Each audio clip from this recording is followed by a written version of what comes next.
Yeah, I'm not actually sure what either of them have been practicing, so this is going to be interesting. I'm curious to see.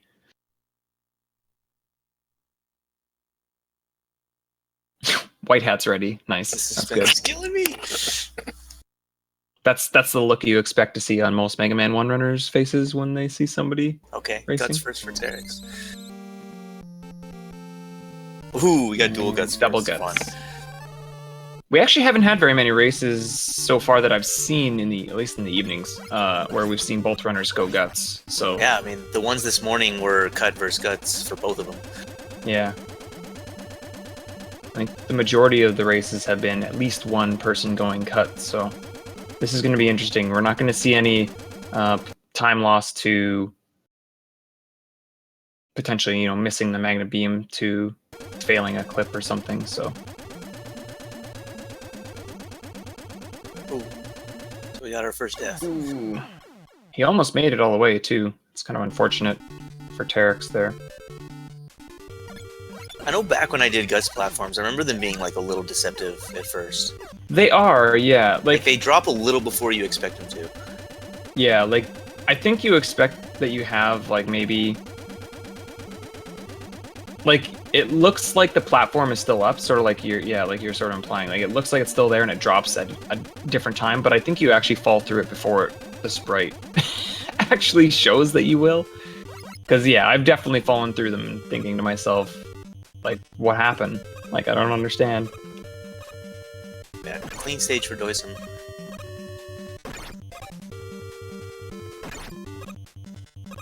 Terrex using this select button here to cancel his knockback. Select is definitely going to be the most abused button, I think, in Mega Man 1. Cuts is a pretty simple buster stage compared to Cut. Cut has a lot of like really kind of specific movement. Each screen is like its own adventure. Cuts is a lot of select buffering. Yeah, and it's actually a really short stage. I think the difficulty of it, I guess they felt that it was maybe too hard, and so they wanted it to be shorter. I'm not really sure, but it's like once you sort of know the pathing and you're not worried about that long drop where there's spikes at the end, like it's pretty easy stage, pretty short. Terrex, you gotta watch out for his health. Oh man, he got bodied. Guts can be really aggressive and just like pin you against the wall. Yeah. There's kind of a rhythm to the fight where like you fire and jump, and then like you can just kind of hit him at the bottom and hit him at the top like over and over. Right. Yeah. Terrex going with kind of the alternate method here, where you shoot like 3 shots and select buff them in.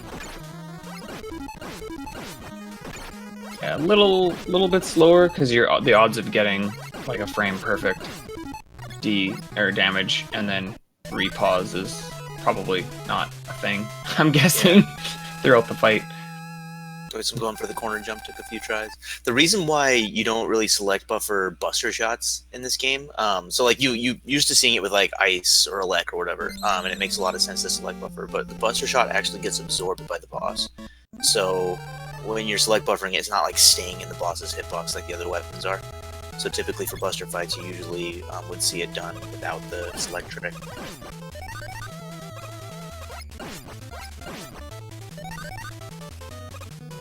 Terrex has to be careful of a game over now. As we know, Mega Man 1 is pretty stingy with 1-ups.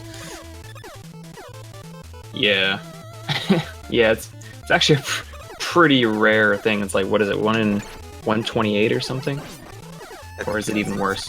I forget now. Yeah, honestly, even like 1 in 256 wouldn't surprise me. I just know when I see people doing it for bingo, they just like spawn enemies over and over for seemingly like 3 minutes.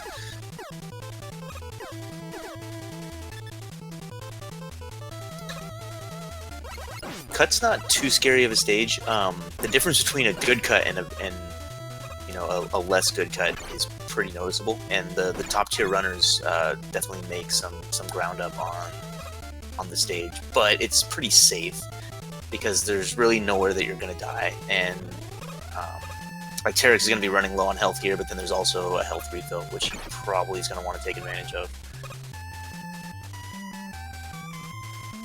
Yeah, we saw doicm take advantage of it, so good idea for Terrex since his health is definitely within range of being killed by the big eye.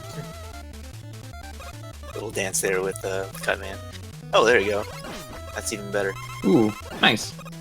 Save himself a little bit of a walk. I don't really know what to name that health anymore because Nadua likes to call it the Joka health, and Joka likes to call it the Nadua health. So I don't really know what to say. It's that age-old Sweden versus Norway battle. Yeah, I think so. If I hear Joka laser, I'm out of here though. Yeah, exactly.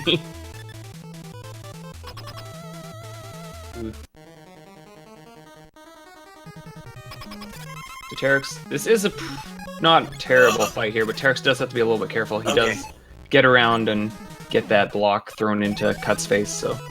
Yeah, I mean, if if he missed him with the block, I think he was gonna collide with him, so... Yeah. It's a pretty clutch kill there.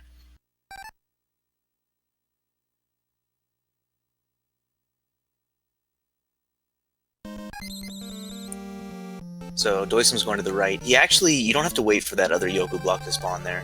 You can jump straight off that first one over to the ladder.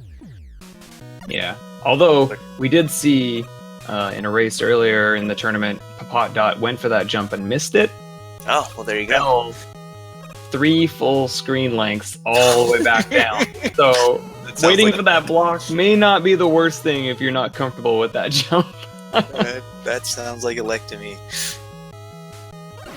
Yeah, this is a very punching stage. Like, mistakes usually happen around ladders, which means you're probably going to fall. And as you can see from, like, Terrex and doicm climbing these ladders right now, like, how slow it actually is to climb ladders. Okay, Terrex is doing the same thing there. Not ideal. Yeah. Yeah, I mean, Alec is, at least the first half of it, is just kind of a test of your patience. A lot of the times you want to just try to go a little faster than you can. You climb the ladders very slow. Yeah. And that's why the beam is so useful in this stage, because you can use it to quickly jump up sections. Oh, ooh! Those beams are... Even just... His health is getting a little sketchy here, so he's going to have to dodge the big eye.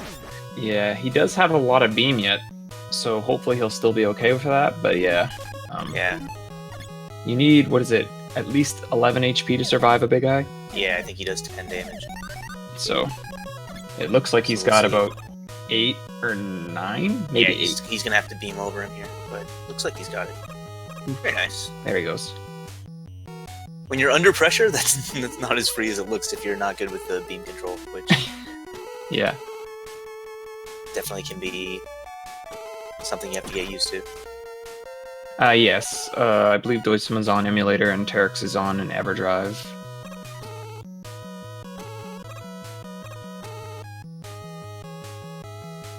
But yeah, this is the longest stage in Mega Man 1, so, like, just, again, sort of like Fasta was talking about with, like, a test of patience. I mean, this is one that you really don't want to mess up on. Like, there's a lot of other places where, like in bomb or fire, you can take a hit. It's not a huge deal, man. but ooh, Mega Man 1 Alec, dude. Again. Yep. Alec's got to be the scariest boss, right? In 1, like even with how controllable he really is, if you know how to fight him, like if he gets away from you, yeah, it's really hard to recover. Yeah, I'd say that's true. But, I mean, you see Terrex there doing it and having no issues. Like, as long as you get your select pause buffers, you know, you should be fine. I always found it easier without the pause buffer. Okay, yeah, doing like letting the rolling cutter hit him on the way back. Right, yep, that's how I do it as well. Because I used to do it with the pause, and, you know, you would see what happened with doicm there, where, like, he jumps back, or sometimes he doesn't jump back, and so, like, the consistency... Yeah.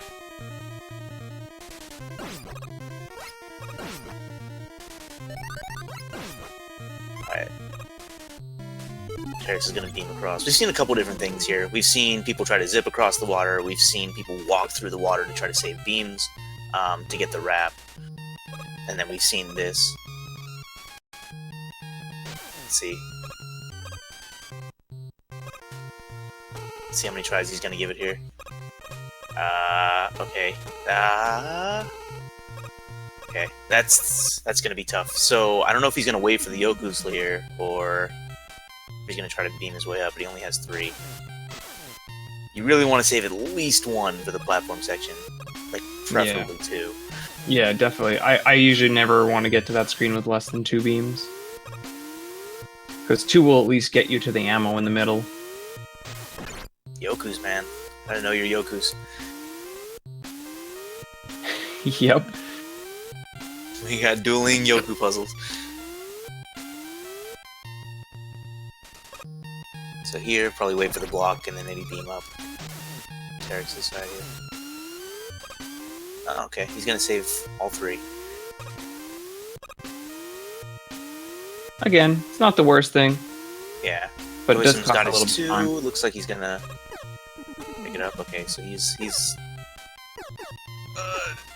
this is so nerve-wracking to watch.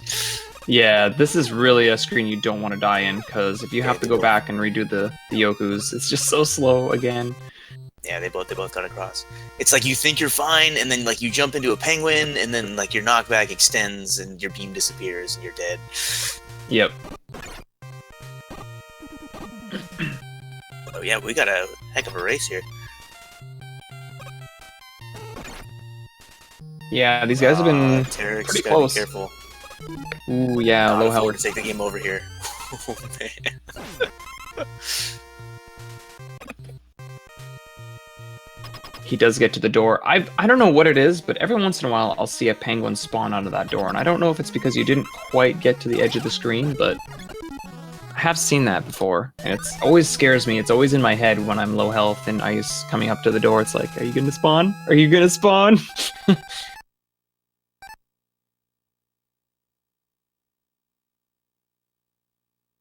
Yeah, it ends up being pretty simple if you don't do corridor zips. If you do, then yeah. It's not consistent. Terrex winning the battle of the points there, 70,000 to 100,000. Yep. Ooh, nice zip from Terrex. Right away. Ooh, doicm does get it. Doicm's through as well, okay. The bonus here is there is a couple ammo refills in this stage that make using some extra beam there not a huge deal. You can see them now on Terrex's screen already. And he's going to grab both of them. So we saw Terrex practicing the last zip. He looked like he had it pretty consistent. That's usually a zip that most Mega Man 1, you know, even novices will try to learn. It saves so much time. Yeah, it's not that hard either, as long as you do the inputs correctly. It's not terrible, because you have the ladder there to set it up, so... Here we go, he's got it. So that's kind of his little safe strat there. You know, turns early so that he doesn't zip into the bomb and then just jumps straight up. Okay, so Doicm's gonna take a long way around. Yeah, he's just gonna walk it. This isn't a terrible idea. Ooh, he does shoot his beam a little too far. He's gotta wait for that to wear off now, but using the beam here to just sort of avoid those spinies is actually kind of a useful strat here, but you can just see, again, that difference in zip versus zipless. When the zips work, they're a pretty big advantage for the runners. Terrex pause buffering on point right there. Yep. Oh, you see a lot of people. I'm not sure what the strat is supposed to be there. You see some people like shoot and pause buffer 3 times and then jump over the flame and then hit him a few more times as he's going away. Seems to cause less lag that way.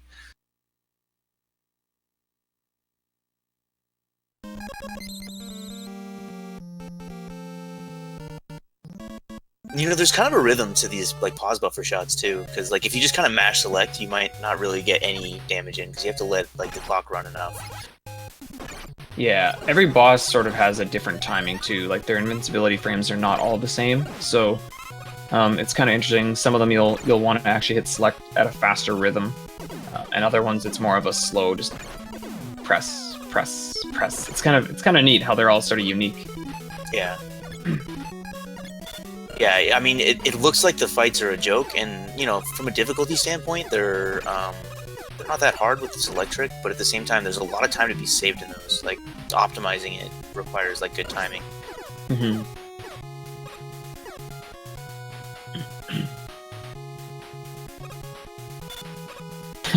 Sniper Joe gets Terrex for a little bit there, but he does finally freeze him. If anybody's ever skip, or if anybody's never seen what happens when you try to skip the Sniper Joe, and like don't freeze him or anything like that, I remember Darko has a video on his channel. Something about like overly attached boyfriend will follow you until the ends of the earth. Yeah. So, Terrex setting this up on the ladder. What you gotta be careful of here is making sure that sometimes the beam doesn't appear right next to you. Got it though. Successful zip there. Which is good, because I was a little concerned that maybe, you know, being on his last life, that there'd be an issue, but looks like he's gonna get out of Mega Man 1 unscathed. Awesome. doicm with a very, very quick setup there from the ladder. Yeah, very nice. Okay, Terrex moving on.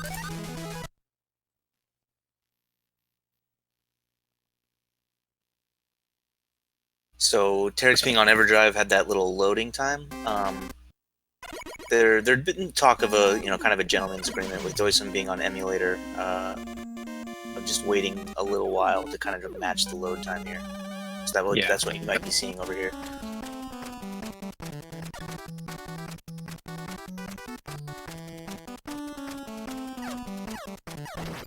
Off to Mega Man 2. I think we saw Mega Man 2 normal for both. I think so. Which makes sense. It's a lot easier, obviously. But they do have to go through longer weapon gets cutscenes, so it's the trade-off.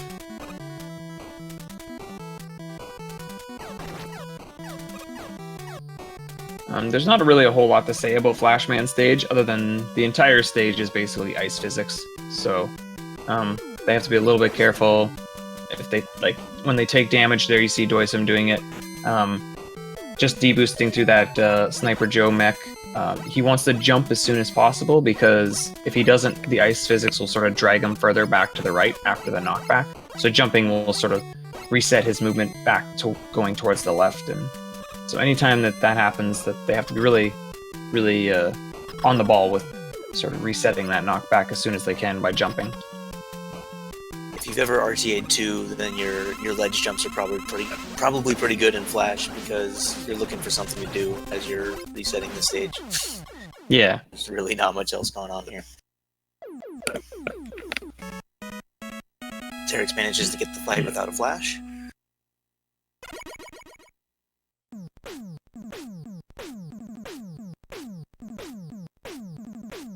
I love, I see Mr. Cabs talking in the SRL chat, giving an out-of-town scoreboard on where our current runners are in our race. Nice. So, I thought that was kind of funny. But yeah, again, there is 2 races going on at the same time here, so if you guys want to check out both the races at the same time, you can watch this channel and the Speedruns Live channel. There's another race going on there with Infinite Mystery and Colonel Fatso. They are both also in Mega Man 2, so a lot of Mega Man 2 going on at the moment.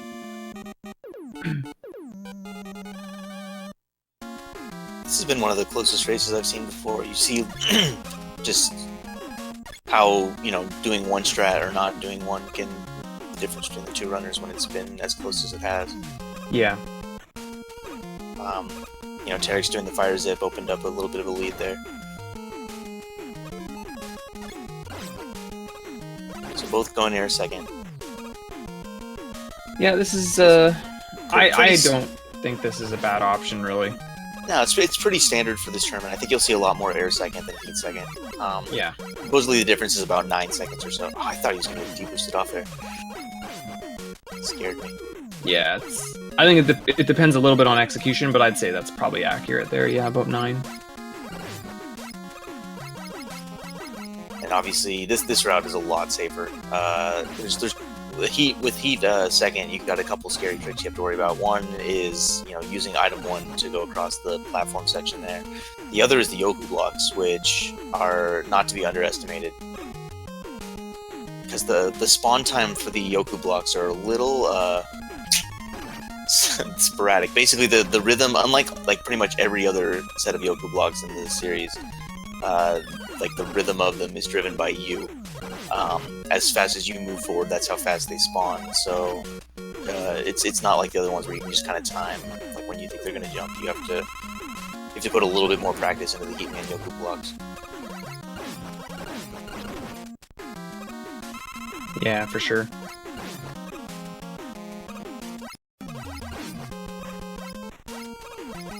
Love Mega Man 2 normal because you just see all these large health drops on both screens. Yeah. Yeah, it's an absurd drop rate when it comes to large health and ammo refills on normal. Yeah. You can just see every single bird doicm's killing here is getting just large health, large ammo, large health, large health. Pretty nuts. Both in the same room at the same time. I love it. Oh man, Legacy Collection pattern. Hope everybody saw that. I don't have the copy. Sorry. Alright, so, pretty comfortable air stages for both. Heat, you got your first zip in this route? Yeah, it's the main reason why we go to the first 3 stages we do. It's to get the items so we can start zipping. The number one question you see in a lot of Mega Man 2 streams from people that don't watch a lot of speedruns is, why don't you go to metal first? It's the best weapon. And, it's a good weapon, but it's not a speed weapon. Definitely not. In fact, it's actually surprising how little Metal Blade is actually used. It's used in Bubble. for the standard any percent route. It's pretty crazy. Yeah, I mean, even then, at high level play, you don't even use it there. Yeah. But the items are king in this, in the speed route. You just zip a lot faster than you walk, and that's you're trying to just speed up your movement as much as you can. So Terrex not going for the early item 3 swap, which I think it saves 1.5 seconds or 2 seconds, and it's one of those places where you can die if you don't do it correctly. So it makes total sense to skip it. doicm going with item 2 there, that makes a lot of sense actually. As long as you can do the Yoku block screen here. I'm trying to think with the weapon swaps whether that would be worth it. It feels like it would still save time over just not doing it at all. I usually see the zipless runners doing that actually, so I think it is just a slightly faster menu. Both managed to get the zip, no problem. I think Terrex was too high. He didn't pick up the 1-up, did he? No, he didn't. A lot of times you'll see people place the item 2 at a height where they collect the 1-up as they fly across. doicm went over it as well. Yeah, it's sort of like a really quick A plus B from the ground level as opposed to doing it from the step. And it's also more beneficial to do it from there as well, because obviously then by the time you actually need your item 2 because of the lava, your item is already at full speed. Right. It's pretty common in Mega Man 2 for people that plan to do the crash in the wood zip to try to pick up a 1-up somewhere in case they have a failure. If you fail the wood zip and you never picked up an extra 1-up, you have to do the second half of the stage, which is extremely slow. Yeah. But it's nice to have the Ooh. Dang. If he had just sort of jumped back to the right, it would have been fine, but yeah. I think he was surprised by the pattern there. I find Heat to be one of the more awkward fights. Terrex did get the 1-up, okay. Yeah, I did a bunch of there was a week or 2 there where I did a whole bunch of Duckfist's Mega Man 2 randomizers. And I find that Heat is one of the most psychological warfare bosses, I think, in this game, because of his different timings with the 30, 60, and 90 frames, he can just make you second guess yourself, especially when you've had a lot of quick charges, and then all of a sudden he throws a 90 at you, and you're like, you're guessing for a pattern that isn't there, rather than right. Acting. Exactly. Yeah, it's really easy to do that. You get kind of lulled into a rhythm. Yep. Wow, Terex has 4 extra lives, so he should be fine. Yeah, that's a little too far from the wall there. Yeah. He's gonna have to try to set this up again. That's looking good, as long as he doesn't get knocked out. He used his iframes really well there. Yeah, for sure. So this is the first death warp we're gonna see. Go ahead, sorry. No, go ahead. I was just gonna say, this is the first death warp we're gonna see. As you can see, Terex is sort of walking through the background, so to speak, where he's like not really on the floor, and it's because he's actually zipped past onto like a different screen. And basically he's gonna just get past that checkpoint like you saw him do there, and then die, and he'll respawn at the halfway mark there of Crash's stage. So that's sort of what you saw him do there. We'll probably see doicm do it right now as well. Good setup there. Yep. And then you see him switch to heat because when you release a charge, it like cancels out the respawn timer, and you'll like immediately reappear. So like you'll see here, he's gonna fall off the screen, and then boom. Yeah, it sort of has to do with like the sound effect. Like normally you respawn after Mega Man's death sound effect ends, but since that sound effect is kind of long, you can actually cut it short by using like that heat trick. So it's kind of a neat little fast respawn trick. You'll even see runners that are like taking a forced game over. If they've got heat, they'll purposely menu to it just to make the game over faster.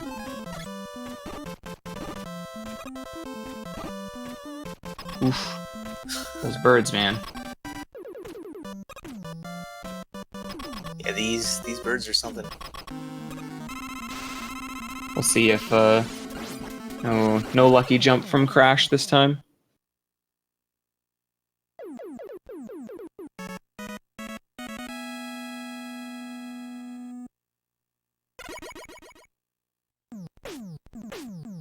Okay, so Terex having a really solid Mega Man 2 so far. Yeah, definitely. So we'll see what kind of strats he goes. Usually they go to quick after Crash. We'll see.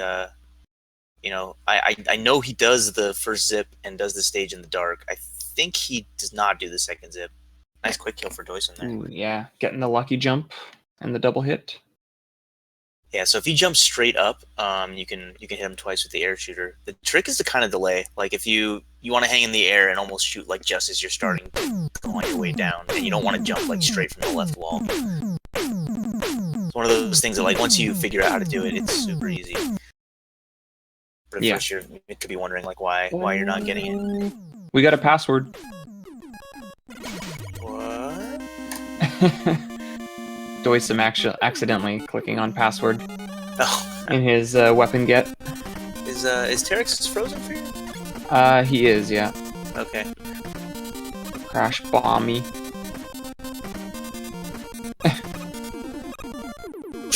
Bombay. Hopefully we can figure out what's going on. Hopefully Terex will be back. Oh, doicm. Oh, he meant to get the 1-up, I think. Oh, I see. Okay. I think he killed himself on purpose, but there's a 1-up in the fall. There's like 2 1-ups in the fall, so I don't know. Yeah. But that seemed intentional, right? Yeah, it definitely did. I guess maybe he just decided he didn't feel like going for those other ones. Like, he could have gone, like you said, the screen he died on, which is this one right here, he could have gone to the right instead of the left. Yeah. And then deboosted on that guy and picked up the 1-up right there with the E-tank. But maybe he didn't realize that, and so just decided to take the game over and get his lives back. There's also another one in the second half of Quick Stage with the beams, so there definitely were other options, but... Controller DC? Oh, you'd know a lot about that. I've had that happen once or twice. Yeah. That's the number one thing I don't miss about emulator. Yeah, no kidding.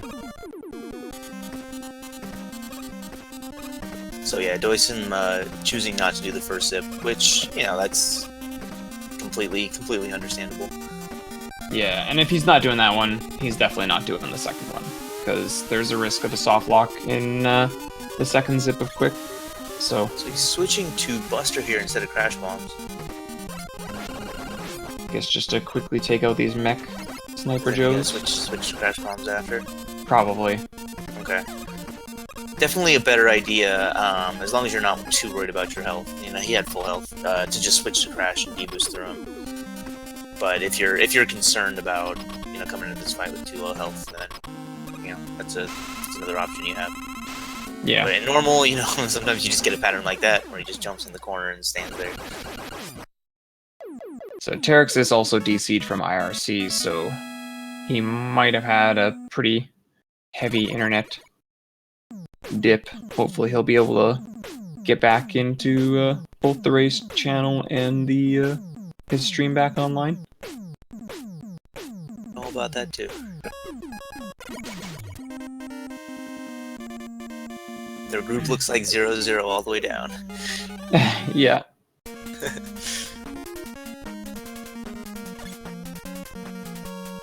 So doicm's into metal now. Here comes the easiest zip in the game by far. He has a really nice setup for it as well. That was really good. Skip's probably one of the largest or longest walking sections of the game, especially one of the most terrible ones with all the little moles and the crusher enemies. So it's a really actual important zip to learn if you're ever going to start learning this game. Yeah, I typically recommend people learn that one first, but it's also the hardest zip in the game. I don't care what anybody says. Please. Oh! So that's a weird thing. Yeah, if you place it a little too high, it seems to just despawn against nothing. So you gotta be careful about not placing it too high. Huh.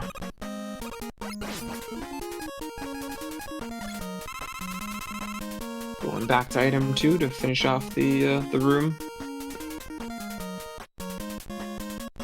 Interesting.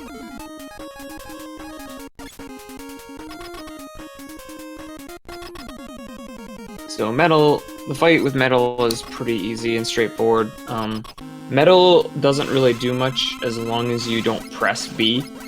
He has a sort of a timer where after a while he will eventually start jumping and throwing metal blades at you, but for the most part, as long as you don't press B, especially in normal like these guys are playing, just hold B down and do little hops in the middle, and your quick boomerangs will make quick work of Metal Man. I see what you did there. Did you? See, it's things like that that make me appreciate the Mega Man community. They just get me. We are clever. Okay, we got Terrex back. All right, I'm gonna assume that he has quick and metal done. So we have a little bit of a route divergence here. We see dual item. Oh, we saw dual item 2s on the screen 1. Yeah, I'd say that's probably a safe bet that he's got those ones completed. Ooh, he forgot to freeze right before hitting that screen transition, so he has to climb back up the ladder. Meanwhile, doicm having a duel with that little frog there, but frog does eventually just jump off and leave him alone. I've made that mistake before. It's transitioning down without flashing, and I've never thought to climb back up and redo it. That's actually a very good idea. So here we go, the first of our good woods. Hopefully. Oh, that was a beautiful item 1 placement from doicm, but he just didn't get on there in time. Ooh, now he's having some trouble setting it up. That one's a little too far. Oh no, that's good. And he gets the zip. Dance game. Meanwhile, Terrex gets through the hardest part, I think, of the zip already, so hopefully he's gonna be okay here. Was that a B trigger? I don't think so. Yeah, I don't think so, yeah. So there's good wood. Terrex is into the boss corridor. Very similar to that Crash Man zip you saw them both do. You're basically zipping past the checkpoint in the boss corridor, and then killing yourself to respawn at it, so you can just go in and fight Woodman right away. So in 46 Robot Masters, there's a slight advantage to doing Bubble last, and that's that it takes about 10 seconds to teleport out of most stages. It takes about 13 seconds to teleport out of Bubble. So by doing it last, you save a little bit of that time, because doicm's going to actually have to wait for this part, and Terrex will not. Yeah. Otherwise, it really doesn't matter which one you do, 7th or 8th.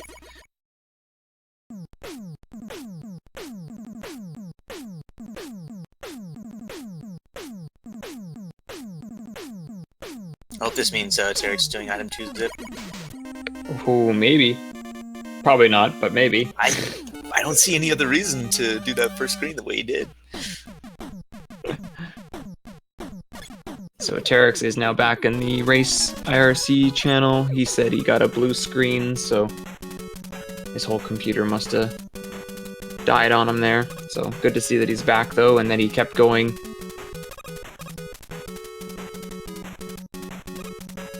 That's what happens when you A trigger. It is, yeah.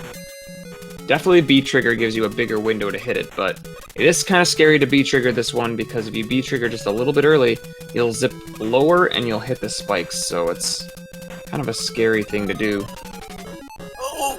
He's trying to like kill the lanternfish from within the lanternfish. He should be okay now though, he's got plenty of health. And as you can see now, he should be getting out of bubble a little bit before doicm gets out of wood, so potentially here Terex still has a slight advantage.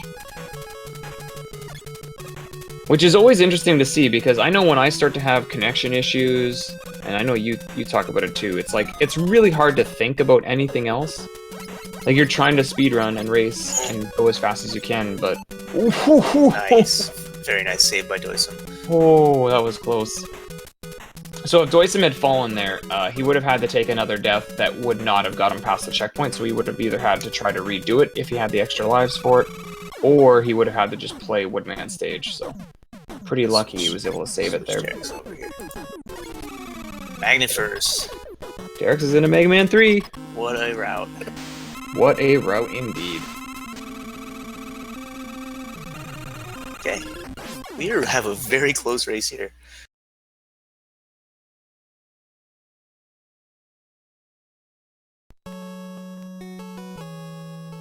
Question is, what road is doicm gonna do?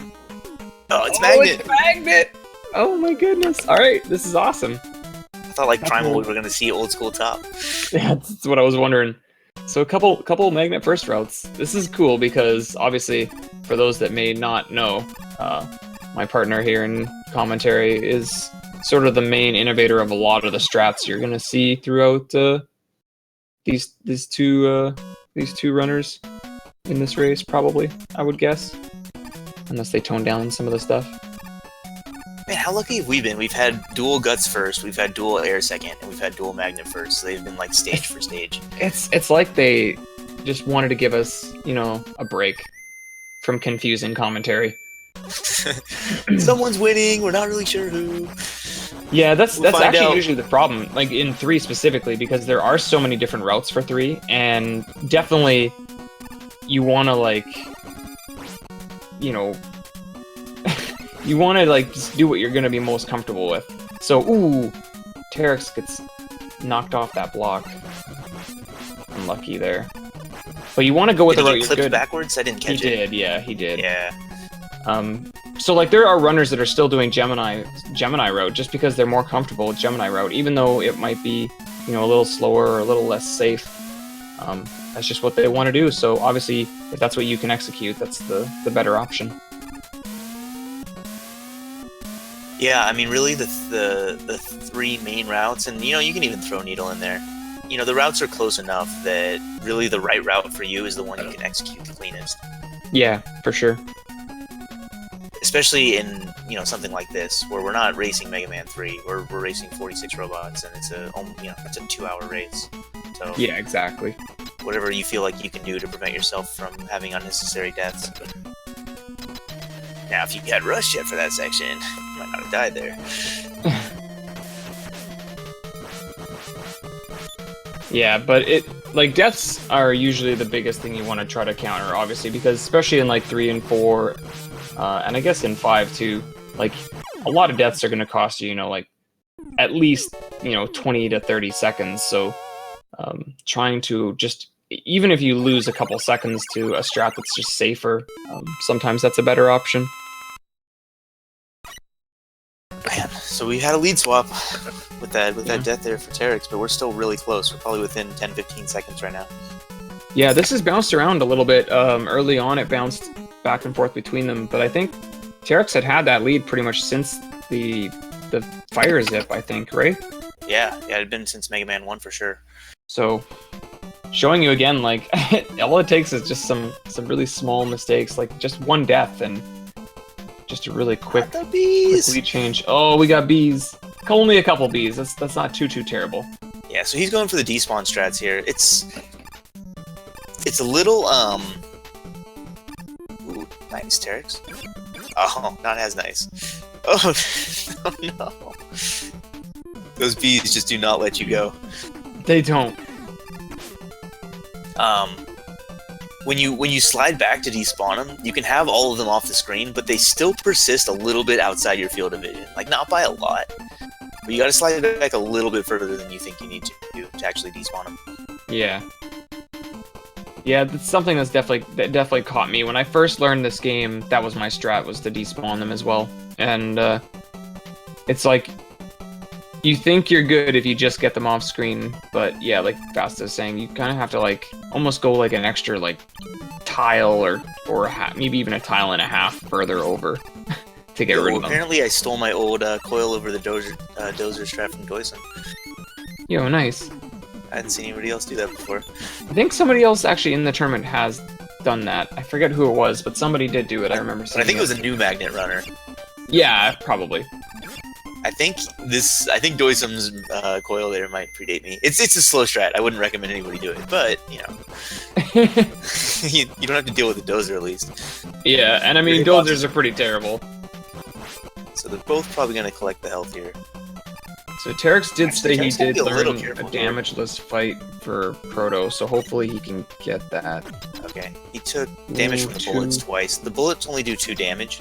Proto does 4, so if he had gotten hit by Proto twice, he'd be in bad shape, but that was perfectly fine. Yeah, for sure. He didn't get hit by the Stomper, so that's good. Pro tip, if you switch to Magnet in front of the Stomper, you buffer his movement forward by 10 frames, and it's a lot easier to get underneath him. Yeah. Ooh, Terex! Ooh, Terex! Yeah, there you go. He has the E-Tank from this stage, which is a nice backup. Even if he had gotten hit by Proto again, he probably would have been fine, but he does accidentally run out of magnets here, so he's going to have to finish him off with Buster. So another side benefit of going Magnet first is you get the free E-Tank early. Mm-hmm. As opposed to top first. You know, Gemini first, obviously, you get the E-Tank in the first stage. I find a lot of people, a lot of novice runners that do Gemini first end up using that E-Tank they get right in that stage. So a lot of times it ends up, the E-Tank in Gemini ends up being a wash.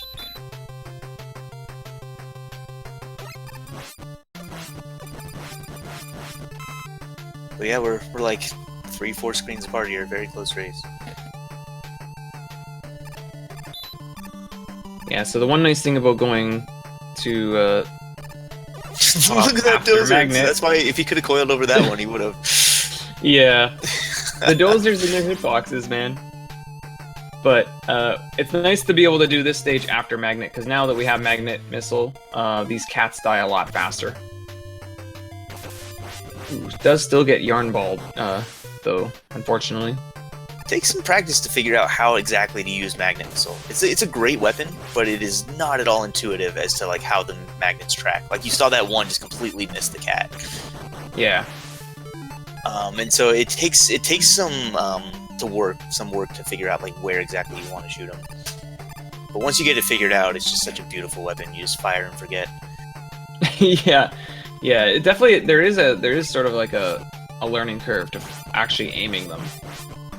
But for most things, I guess, like there's some screens where aiming them is not too critical. Like I would say Paracuse is pretty forgiving, but then you got stages like, you know, Doc Gemini, which we're not going to see in this category, but you got stages like that where the aiming of them is a lot more precise. Did doicm use the pot.e tank? Oh, I don't know. I didn't see it. Oh man.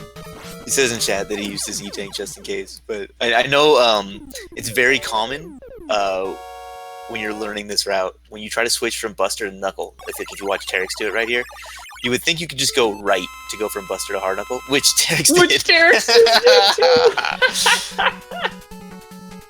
Oh man, that's awesome. I'm glad that happened. But yeah, so you can end up using your E-Tank if you're just trying to hit right and then start. Yeah. Yeah, the Mega Man 3 menu is pretty unintuitive, but when you figure it out and you know how it works, it's my favorite menu in the first 6 games. It's very fast.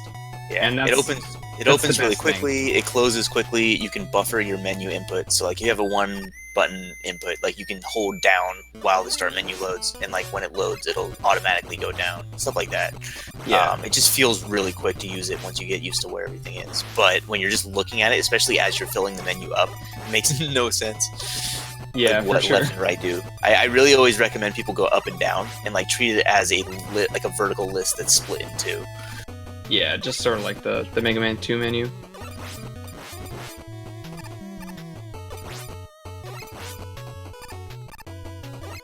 So most time saves in Mega Man 3 are just kind of incremental. Like the good runners just save a second or two in like every screen. But then there's rooms like the dark room that Terex is going through now, that doicm just went through, where like you see 5, 6, 7 seconds of difference between the.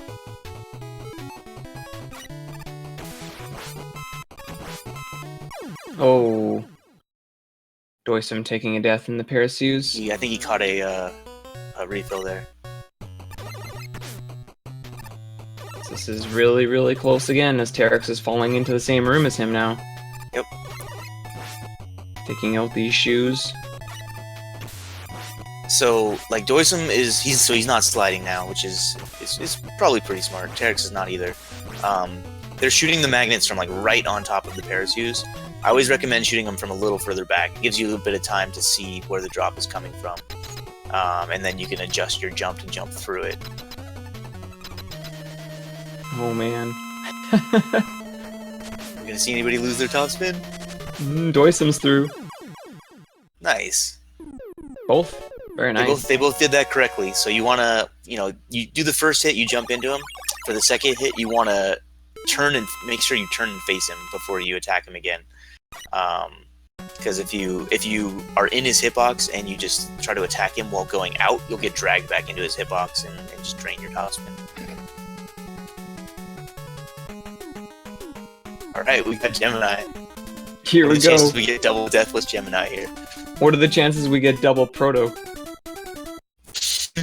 I think in the race, the dual races this morning, where there was 4, only Fatso of the 4 got the Proto skip. The rest were dealing with Gemini lag. So this will be interesting to see. More so Gemini lag, because it lags enough without the music. Yeah. This first screen is actually pretty difficult. You see these penguins, they have a lot of HP. And then these UFO guys coming around and dropping the fire pillars. So it actually is kind of difficult to go quickly through this screen.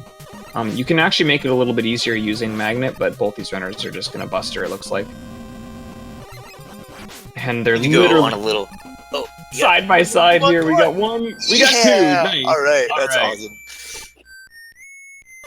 Oh, Terex unfortunately shooting one of the rows you don't want to shoot here, so he's going to have to start shooting through the eggs. doicm, on the other hand, got through it sort of the way he wanted, so... Oh, nice. Terex made a little detour and went back and picked up a 1-up. That might not be a bad idea. He did have that 1 death, so he's back. Lives are back on pace with where they should be. We need to go on a little mini rant here, but topspin is actually a very good weapon, and I would argue people just don't know how to use it. Yeah, I'd agree with that. Spark is actually the worst weapon in this game by a lot, and topspin's nowhere as bad as like Hyper Bomb or Power Stone, which is still more useful than Hyper Bomb. Yeah, I think a lot of weapons get bad raps because they think just because it's sort of awkward to use that makes it bad. But in a lot of cases, I would think that it's not necessarily the worst thing. Ooh, and there's the payoff. Terex uses Marine, doicm takes the death. And we have another lead change. Yep. What a race this has been. This is awesome. Yeah, this is very... You can tell these are 2 very, very... this is awesome. You can tell even that Terex has practiced his Rush Marine strats too. I love it. So now you see doicm going through this with the music, and you can tell there's a lot more lag than there was before on every one of these jumps. Ooh, Terrex gotta be careful. Okay. It's a scary jump when your health is lower, but he nails it. Both get the E-tank at the end there. Oh, careful, Terrex. His HP's looking bad. Yeah, alright, another death. Looks like we have another lead swap. Very, very small one, but it is. So we did not get double Deathless Gemini. We did not even get single Deathless Gemini. Gemini takes its toll on just about everybody that plays it. It is a very difficult stage. Terrex just electing to do the Buster fight here. Actually did a pretty good job of it, to be honest. That was solid. He's got to be careful here, though. Yeah, his HP is low again. He might get a Gemini laser here, but it won't kill him. Okay, please just focus on getting your hit, please. Okay. What the heck was that? All right, that was awesome. We're through. I couldn't sense Terrex's frustration at not being able to turn around. I couldn't focus on clicking the Robot Master for doicm away because I was having a heart attack. Oh my god, that was awesome. Oh my goodness. What a fight. That was so good. So in Mega Man 3, if you're walking one direction, you can't just turn and fire. You can in like Mega Man 1, Mega Man 2, but you take like 6 frames to turn around on the ground. So like I always recommend if you're gonna try to turn and do a shot, do like a little mini jump and turn, because you can turn in midair instantly. But you saw, Terrex trying to turn and shoot Gemini, and he kept shooting shots off to the wrong way, and that's why, because he's trying to turn and fire really quickly from the ground, which you can't do in this game. Yeah, and usually when that starts to happen, especially for newer runners, they really do start to panic because it's like, oh, my shot didn't go where I wanted it to. My health is low. Like, there's a lot of things going on, and it seems like you wait so long and then you try to fire and it still doesn't go the right way. So and the more you do it, the more lag is on screen and the longer it takes to turn around, and so you're just like perpetuating the same thing over and over. It just gets worse and worse. Yeah, but hey, all is well that ends well. And again, even with that death and that fight, these guys are still super close. Like, yeah. Well, they're almost within to do a laser distance. Although Terrex's health is really sketchy right now. Yeah, it looks like he can only take one hit. 2 needles. And doicm just waits him out. Good fight. Yeah, Terrex can only take 1 hit here, so he's gonna have to be careful. And there it is. He does have 2 E-tanks though, so good choice. So like a Nadua laser there would have been bad because as it was bouncing around the screen, he wouldn't have been able to pause and E-tank, so he probably would have had to dodge needles until the Gemini laser left the screen. Nah, that was an intentional bank shot. That's not a Nadua.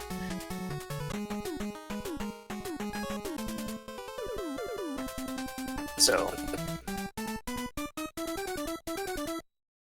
you got it already. Cool, so Snake and Spark left here. It should be noted that Terrex is quite an accomplished Mega Man 6 speedrunner, so he has to be expecting to save some time in Mega Man 6.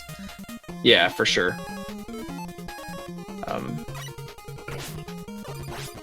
Definitely sort of on that same caliber as, I think his PB right now is a 3501. Yeah, I think that's right. But like that doesn't even display his actual true skill range. Like, I think at this point, like, Terrex is like a mid-34 runner. He just hasn't gotten his run yet. So it's always interesting to like see, like, sometimes people have like the skill and the ability even to get something. It's just a matter of time. So yeah, very, very strong runner. So he's gonna probably have a pretty strong finish. Not really sure what to say about some of these slide cancels, though.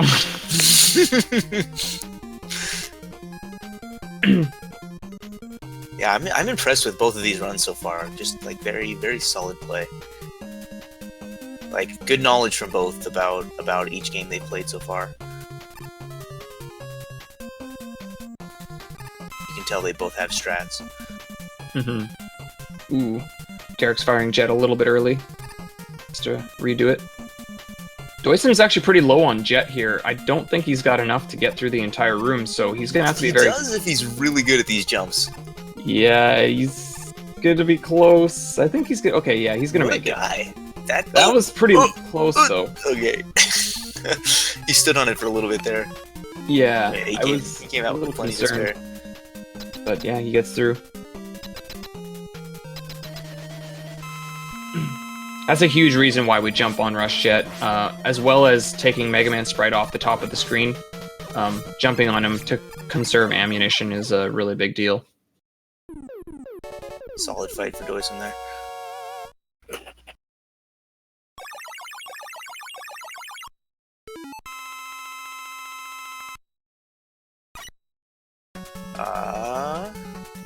Should be fine, but yeah, but he had to stay away from the middle because of his health, right. And so he's got this little walk to the center now. Yeah, just little things. That's really what this game is, I think. Mega Man 3, in comparison to a lot of the other ones, it's really just the game of little things. Like, you just... you can save time everywhere or lose time everywhere. Yeah. There's so many... savings are usually going to be small. You know, you're not saving 10-15 seconds with a trick like, you know, Bubble Skip in Mega Man 5, for instance. Right.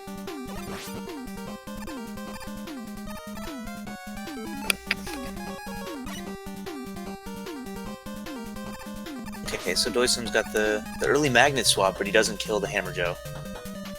There's like a million different ways you can do Spark in this route when you go 8th. And like all of them are just like roughly equivalent in how fast they are. Like Spark's a pretty simple stage, so it's hard to speed it up much, but there's... Oh, so he decided to try to kill the Dozer with the magnets. Which is very difficult to do. It's hard enough to kill him with Buster. Yeah, you only need 2 magnets to do it, but... yeah, just because, again, of how terrible Dozer hitboxes are, it can be a pain trying to line them up to get the hits. Nice Dozer kill for Terrex there. Ooh! Just about slid into that guy. That's a little scary. So, doicm got hit by the junk block there, but he got clipped up on the block. If you're a little slower, you get clipped behind it, and it's easy to just kind of get stuck where you can't get past the block, and they keep falling. His health is also a little lower too. He's gonna have to be careful if he gets the bad pattern, the 3-jump pattern. He's gonna have to be careful and move. Whatever. So Spark will do 4 damage with his body. Okay. That's a better. He dodges the little ones. Oh no! This could be bad. Wow. Oh, there it is. Terrex died as well. Ooh. I didn't see his mistake. Oh, it's a game over. Oh wow. Oh no. Oh, that's a critical error. I think he had an E-Tank, too. Oh, Terrex is trying to slide on you don't want to slide on the elevator block. So the rule of thumb for the elevator block screen is walk off every elevator block and slide on the pillars. Right. This could be scary, because I don't know how many lives now Terrex has. Like, if he doesn't get through this room... I think this might be his last. Would you just jet at this point? Just to be safe? I think he's got it this time, but... Yeah, I mean, I think the sliding there was probably just a mental mistake. Could be. Yeah, that was his last life, too, so... Oof. Man. Scary. Yeah, but so Spark, like... his little projectiles do 2, and the big one and his body do 4, so he had 6 health going in. Either way, if he got hit with a little one, he was going to be in trouble, because anything after that, you know, jumping into him was going to be 4. Okay, so Terrex is moving on. That was a very eventful Sparkman stage for both runners. Yeah. And in the end, we see, again, that just slight lead swap again. But this is probably the biggest gap we've seen between the 2 runners so far, so... We'll see if Terrex can take advantage and maintain this lead through Mega Man 4. Yeah, we've seen Mega Man 4 be a big decider in a lot of races, meaning... a lot of people have gotten stuck in certain stages. You know, a lot of like consistent deaths to Brightman, Ringman. You gotta definitely know what you're doing in the boss fights in this game. Yeah, it's something that I think is probably, for a new runner, it's probably one of the most important things to do. It's learn your boss fights. Oh, man, is that gonna be a triple hit? Oh, ooh, that's rough. That gumball machine was out for blood. It's really rough too, because the reason I always recommend boss fights to be a really most important thing to learn in this game is because a lot of the bosses deal a lot of damage. And so you see Terrex now has maybe about 12 health, which really is only enough to get maybe, if he's lucky, 2 hits, because those would be bullet damage. Bullet damage from Brightman is 4, whereas body damage is 8. So he has to be very careful now that his health is low to not take that extra damage to avoid Brightman's body at all cost. We've seen a lot of people be a little bit unsure about this last moving platform screen too. I've seen a lot of deaths there. You know, pretty simple screen if you have a plan for it, but I don't know what you're doing. Yeah, looks like Terrex has definitely figured out his way that he wants to do it. Hopefully. Yeah, hopefully this last gun doesn't get him. Yep, it's got the smaller hop. Yeah, good. Very nice. So yeah, Brightman fight with this amount of health. I mean, that can be really difficult unless you have a good timing for jumping his bullets, or you get lucky and he just keeps jumping. Mm-hmm. Oh, he's gonna find him from across the room. Yeah, that's not a bad option. You have plenty more time to react to bullets. Oh, he does take a hit there. Yeah, when you get the high bullet, you have to jump over, and then another one level. I find that to be pretty dodge. Looks like he's getting a pretty fair pattern here. Yeah, that's pretty nice. that's a clutch fight right there. You notice that he didn't get a flash from Brightman. That was not random. Terrex fought that fight correctly. Basically, Brightman's ability to use Flash Stopper is based off of his health. And when he has 16, 8, or 4 health remaining, he will flash Mega Man. But we see Terrex and we see doicm here trying to set the fight up in a way so that he will never ever see a flash, because they'll basically fight him so that his HP value will never hit those values. And so you'll never see, hopefully anyway, a flash from him.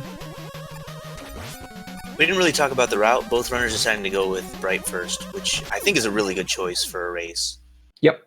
The time difference between the two routes is small. Pharaoh first is definitely the faster route, and you'll see it as being the high level RTA route. But this jump here across the pit that Terrex just did is very scary in Pharaoh first, because the fly can fly above you and just snipe you out of the air with a bullet. You can mitigate that by switching to Rush Coil, but then you're losing the time savings that you were getting from the route to begin with. Right. Yeah, I think if you use Coil, the routes are pretty much equal at that point. You might still be able to save half a second or a second, but it's like you're basically saying, I just want to do this route because it's what I'm used to, and I want to guarantee that I get the balloon. Sorry, I was going to say, like, the hardest screen to do in either route would be, I think, Pharaoh first screen in Pharaoh first. It is. You didn't flash that. Still got that, though. And so, the time savings that you're getting is dependent upon doing, the harder of the two strats. Right. Yeah, and it's also random, too, because, just like the fly potentially sniping you, the other flies throughout the screens, they randomly will drop bullets, too, so depending on what you get for luck and how many bullets they drop, will also give you more lag or not. Unfortunate death there from doicm. In a 46, it's an interesting thing when you take a death early in a game, because game over is definitely a huge factor in a race. A lot of deaths are pretty forgiving. Like, the death he took there was not a big deal. Like, there wasn't a huge time loss from it. It won't decide the race, most likely. But taking one death early on in Mega Man 4 just opened you up to, what happened in Mega Man 3, which is, a game over at the end of the stage. Yeah, and really, like, it's a pretty real risk in 4, because if you take a death in, like, let's say, Bright and Pharaoh, that means you're already 1 life down going into Ring. And Ring is one of the more scarier stages to do, because your health is typically very low by the time you get to the end of the stage.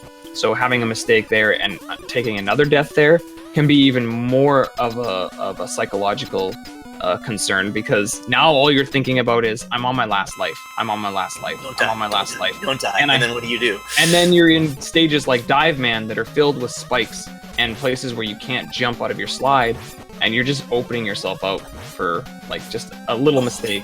This Pharaoh pattern. doicm having some issues with Pharaoh, unfortunately, and takes another death. So again, now in set up there for Terrex. doicm to the right balloon. Doicm was falling into that sort of danger zone of assuming that staying further from Pharaoh means that you're safe. You don't want to stand far from Pharaoh. You want to stay close to him. So you actually see Doicm's going to probably get a pretty reasonable pattern now that he's so close because he's pinned in the corner. You might get a jump. You can still potentially get jumps like you're seeing him do now, but the goal is to get close to Pharaoh, and Doicm unfortunately is standing too far away from Pharaoh to get a good pattern. So a lot of that can be avoided if you just fight him correctly, and unfortunately he didn't. Yeah, you'll see this from a lot of Mega Man bosses, where like their pattern will be like one of their moves will be a jump, and if you're close to them, their jump will just be a high harmless jump, and if you're away, it'll be like a low fast jump at you. Yeah. Like Starman does the same thing. If you try to fight him from across the room, he's almost impossible. Yeah. And Pharaoh has a very similar thing, where you know the closer you are to him, the easier it is to avoid him. Terrex electing to not slide on these makes them a little scarier, but he is getting through them. Oof. Okay, that's a scary screen. So it is, yeah. I always breathe a sigh of relief when I'm through that section. See how he decides to deboost through this last mini boss. Oh, he's gonna go for the kill actually. Oh, unfortunately, he still takes the hit though. So he still looks like he's within one body contact of being dead here. He can absorb a projectile. He's got the 8 health, so he can take a hit from Ring, but not from Ring's body. Oof, and he came very close there. That was kind of scary. There's the Ring hit, so he can't take any more hits, and he gets his kill. What a clutch dodge! Oh my goodness! Wow, that second to last Ring, I thought had his name on it. Terrex has had some really, really clutch boss fights. Yeah, definitely.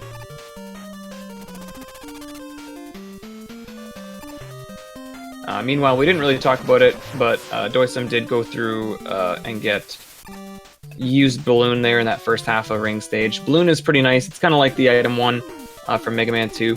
But you can also use it, if you use it close enough to a wall, you can kind of use it to wall jump, essentially. So it's kind of a useful weapon for mobility vertically in this game. Even if you can't technically stand on it for a while, you can still utilize it in some way, which is really cool. Kind of a troll flash of that last enemy there. Close the shell.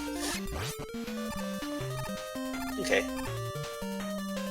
Bright feels a little safer in that last section of Ring there. Yeah, it keeps the Saturns in place, which is kind of nice. But it does cost you an extra menu, so you have to be sort of aware that menus in 4 and 5 and 6 are a lot slower than they are in 1, 2, and 3, so typically you want to try to keep that down to as little as possible. Did he pick up a 1-up anywhere, or...? I'm not sure, so I hope so, because if he didn't, this could be a game over. There it is. What a brutal game Mega Man 4 is. That's a really, really rough one. So Terrex now with the first sort of actual sizable lead we've seen in this race, so see if he can take advantage and maintain it now. Yeah, he's kind of cruising through Mega Man 4 at this point. A lot of his hard work paying off. Ooh. Getting sniped by that turret off the bat. It's always kind of an annoying thing.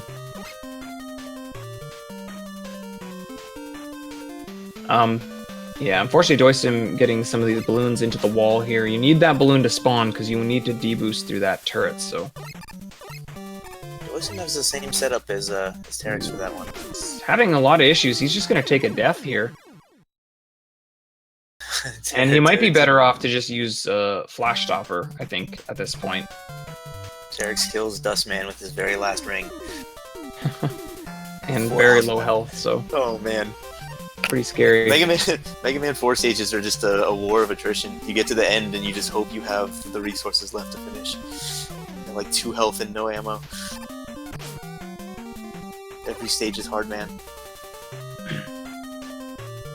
So unfortunately, doicm's using balloon still, but he's not doing the balloon strats. So yeah, he really should be doing using flash stopper in these rooms. If he's not going to go for the balloon jumps, flash stopper is incredibly gives you an incredible advantage because you freeze the turrets, so they can't shoot you, and it makes those rooms really trivial. So hopefully, maybe for next time he might have that as a backup. We're gonna be zipless like Mega Man 3. Terrex gets it. Got it. If you have to set it up a second time, are you kind of coming out of wash, or you probably lose a little bit? You probably are losing a little bit, but I mean, it comes out to be pretty close. It depends how fast you set it up, but yeah, I would say probably a little bit slower. Usually when I fail that, I lose about 3.5 seconds. Terrex, unfortunately, going to grab this health. What I usually say is, if you have to go get that health with balloon strats, you probably shouldn't be using balloon in this stage, because the amount of time balloon really saves you, you lose almost all of it if you have to go get that health. So usually I recommend for newer runners that they don't use balloon in Skull, even though it is really fun to do, and I know it's really tempting. Sometimes time-wise, you're better off to just stick with flash stopper for the entire stage. Yeah, flash stopper is an awfully effective weapon, and it just gets trumped by balloon in certain places, but it's very powerful in its own right. Yep. Yeah, flash is, as you can see, it freezes enemies in place so that they can't do anything, and not only that, so it lasts for 5 seconds, but yeah, not only that, when you slide, the timer that counts down of that 5 seconds sort of pauses and actually stops counting down. So essentially, if your movement is good and you can slide chain very well, you will be able to go through really long screens and make one flash last for almost the entire stage. So Skull goes down for Terrex. doicm unfortunately taking another death on Ring. I think when we get to the end, if we added up all the health that Terrex had at the end of each of these stages, it might not make a full health bar. Yeah, very likely. So doicm has to be very careful now, because I think this is his last life again since he took that death earlier in the stage, so he's gonna have to be very careful. I think he's got it though this time. So nice. Ring does finally go down. Ring is definitely one of the harder bosses to learn, but once you know it, it's so nice because Ring has no RNG to him. He's 100% of the time the exact same fight every time, so obviously it is still intimidating, especially for new runners, because Ringman is very fast. But it's just something you gotta, if you plan to speedrun it, you just sort of have to get good at, and that's why I always recommend putting a lot of time into boss fights, because because of how good flash stopper is. You're better off, you know, taking some time loss in the stages early on when you first learn the game than, oh, he went back to Ring. Well. And he's just sitting there. He forfeited. Okay, I got kicked off IRC again. I keep getting DC'd. So that's kind of unfortunate there. It is. Comment says too much going on behind me, so had some real life RNG perhaps. It's alright. Wouldn't be the first person to quit Mega Man. Nope. No, but it's brutal.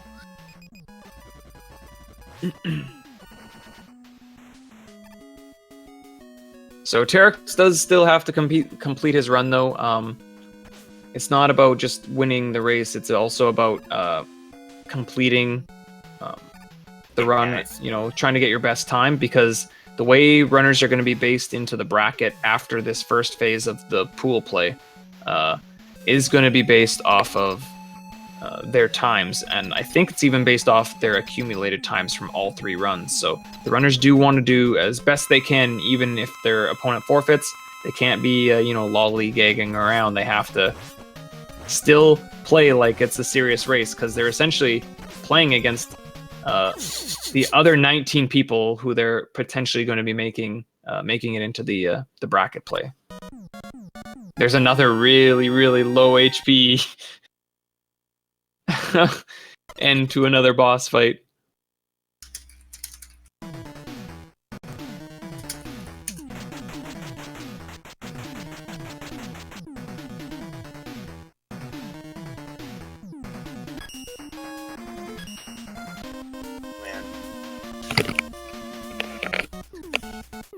Yeah, I figure if you don't finish a race, the best you're hoping for is a draw. It's like 2 people not finishing. Yeah. And honestly, that's really the unfortunate thing too. This is only the second forfeit I think we've had so far in the tournament. But that's really the unfortunate thing, is a forfeit really, even one forfeit basically eliminates you from bracket. Like, yeah, even if you win your next 2 races, the 99999 added to your time, basically, unless you get 2 wins. Yeah, you would have to get 2. And there would have to be someone else in your pool that has a forfeit. That would basically be the only way. Like, it really is a rough thing to take.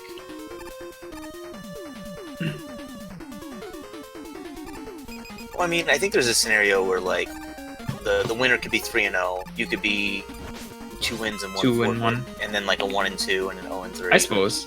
Yeah, I guess that'd be like your one way. Yeah, but you're basically saying that you're gonna lose any tiebreaker for sure. And like, you know, 3-0 versus 3-1 and 2s, we'll probably see that in a pool. And so then tiebreaker would definitely come into play. Mm-hmm.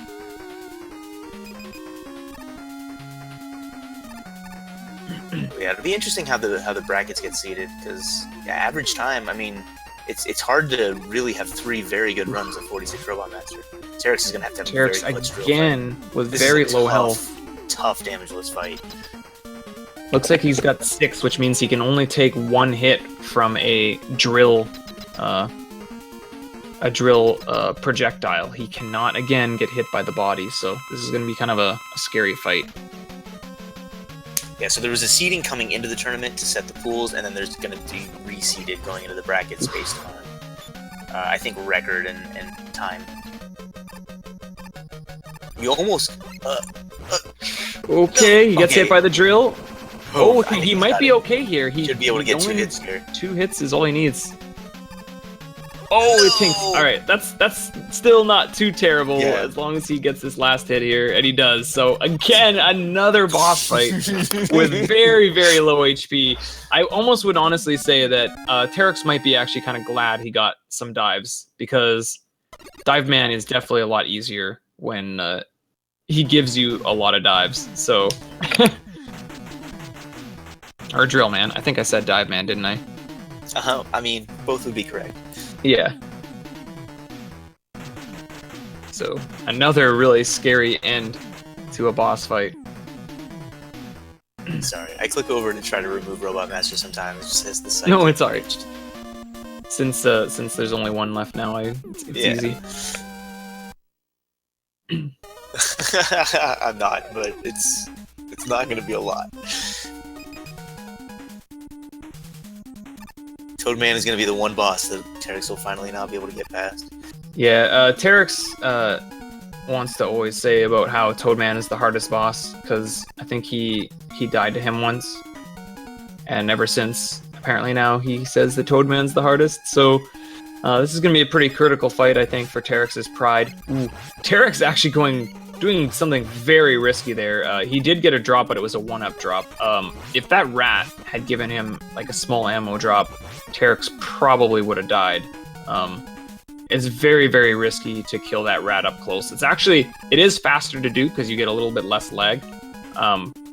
But it's very, very risky because you're basically just hoping the game doesn't give you an ammo drop. And he is through both snails. Yeah, pretty nice, smooth stage for Terrex. Mm-hmm. Kind of forgot to freeze the room. Oh, get some lag. He's gonna actually get some lag for killing those fish, but not a big deal.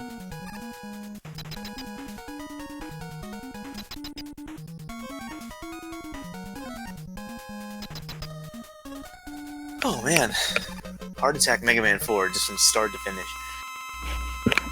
Yeah. So here we go, boss fight. Come on, run into him a couple times. Yeah, do it for the fans. He doesn't. Alright.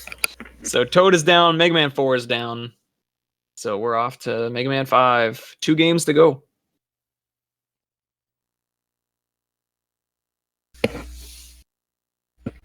So, moving from game to game, 5, like, probably the 2 games that have the most similar physics would be 4 and 5.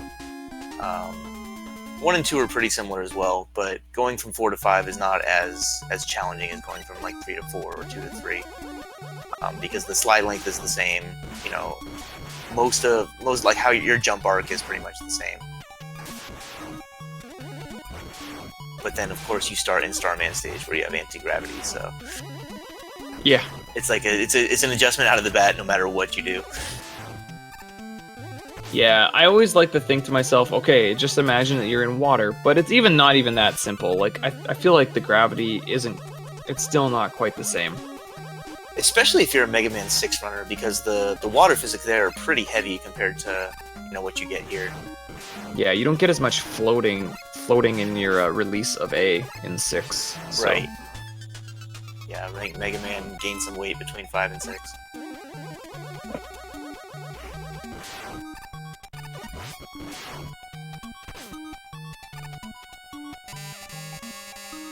Terrex does not like those walker enemies in Mega Man 5 because they are incredibly, like, there's one in Mega Man 6 as well, but in 6 you can actually hit those walkers anywhere, in the feet, in the legs, it doesn't matter, you can kill them, and they don't have iframes, whereas 5 enemies now have invincibility frames, all enemies, and you can only hit those guys in like the little eye orb. So in 5 they're actually excruciatingly annoying to fight because it's just so painful to have to like get one hit in and then wait for iframes and get another hit in. It's like, it's just so slow. Yeah, you can't just jump up and mash them. Yeah. And even then, like, the charge shot, it'll look like it should hit and it'll take off. Like, the hitbox is kind of specific. Ooh, star, please. Star, please! Okay. Okay! Again! Okay, we're gonna do that in 5 too. Let's just keep that, the party rolling. Oh, grab skip. Oh, nice. This is the run. Took this long for it to be official.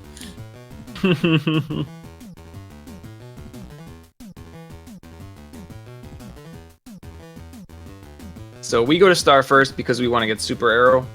Super Arrow is going to be used all over the place in the next 7 stages, so it's going to allow the runners to go very fast vertically, just like the balloon did in Mega Man 4. But it'll also allow them to ride it very fast, just like the item 2 in Mega Man 2.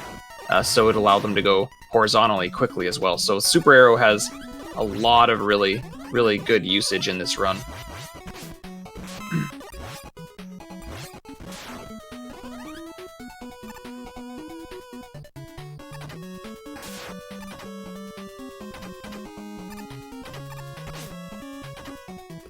Gravity has the unusual stage mechanic of, you know, the gravity flippers sliding on the ceiling.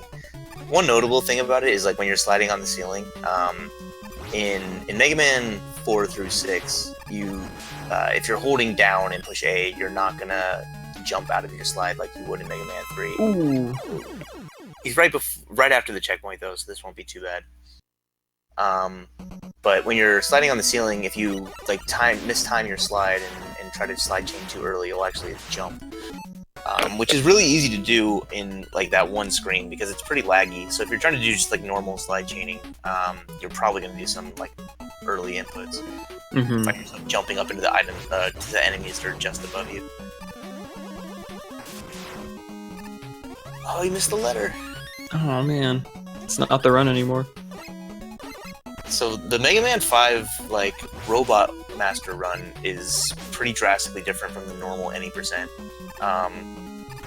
A lot of the stages play differently because you don't have to collect the letters and you don't need to collect the M tank like you would in any %. The letters will be used to get Beat, which is a bird you use. I think there's 3 different castle bosses you use them against, but particularly the very final boss, the Wily Capsule. It's helpful to have him because he's out of range of your weapons that do more damage, which would be your Charge Buster. And so, pretty much, unless you want to just pray that he's gonna give you good spawns almost every time, you want to collect Beat. But here you don't have to. And so there's a kind of an accumulation of different strats you can do because you don't need the letters that end up saving you about 20 seconds over what you would normally what would be a normal 8 robot time.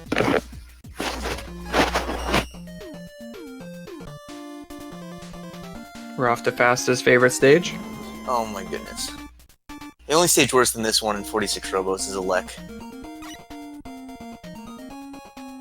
So, welcome to auto scrollers. They're really not bad. It's just this stage is one of those ones that doesn't seem like there's that much to do on it. Like you're riding elevators, you're riding arrows, but then somehow it just kills your runs consistently, even though it's not hard. It's, for me, in particular, it's just a very aggravating stage.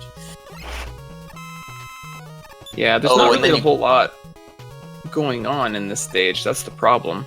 Yeah, like the movement's not really all that interesting. Like you have the moving platforms later, so when you're trying to slide, like your jumps will get eaten. It's just, I don't know. Everything about this stage just kind of irks me. Mm-hmm. I'm getting mad. Let's talk about something else. Terrex goes for the strat of keeping that little bit of arrow left so that he can use it in the letter room. Yeah, that's fun. We'll see him do that here. I saw Fatso earlier got a large health refill from one of the enemies in the turret room, and he was able to use all the arrows as normal in the beginning of the stage, and then swap back to arrow to collect the refill and do what Terrex just did there. Yeah. Which is kind of the best of both worlds.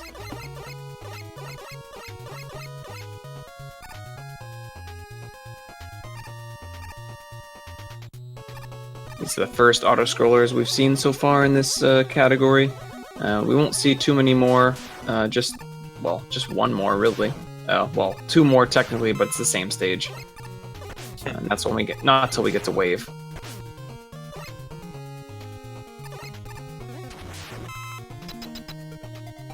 Here we see the Drill Man fight of Mega Man 5, but lucky for us, his weakness hits the whole screen, so even though he goes up into the clouds where we normally wouldn't be able to hit him, it's perfectly fine. Although Terrex does fire a couple shots early here, so he is going to have to finish the fight with Buster. Hopefully he stays low. Ooh, it's looking good! Pretty nice. Okay. So yeah, you have exact ammo. It takes 7 hits to kill him, and you have 7 gravity holds. So, you know, if you are a little anxious, trying to go a little too fast, you can fire too early and waste it. It's interesting because like Gyro will go up into the screen and then he'll like teleport to somewhere else behind the clouds. But no matter what, he's still always within range of gravity hold. Mm-hmm.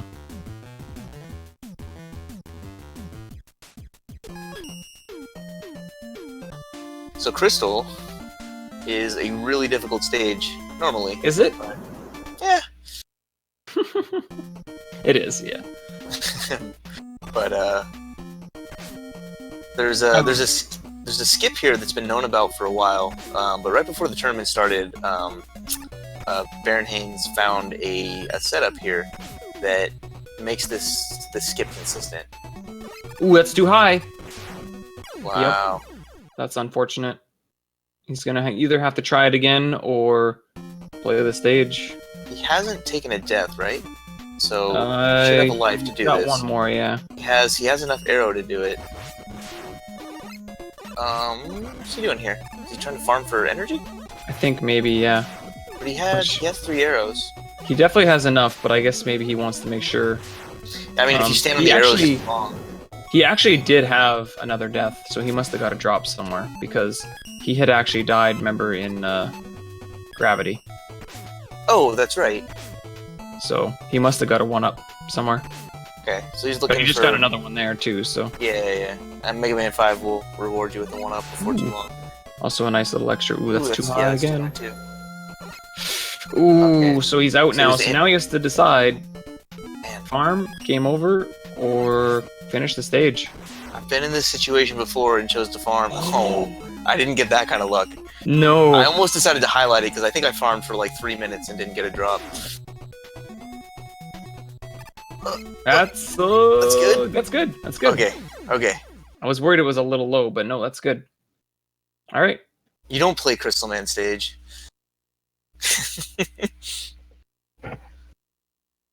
So now we wait. This is a good time to grab water, get a drink, because you definitely want to stay hydrated. I'll say most people that are beginning speedruns of Mega Man 5 their first Crystal Man stages are usually anywhere between 8 and 12 minutes. It is a very difficult stage, Yeah. and so if you haven't put time into doing the stage, it can be reasonable to just game over here and do it again. Yeah.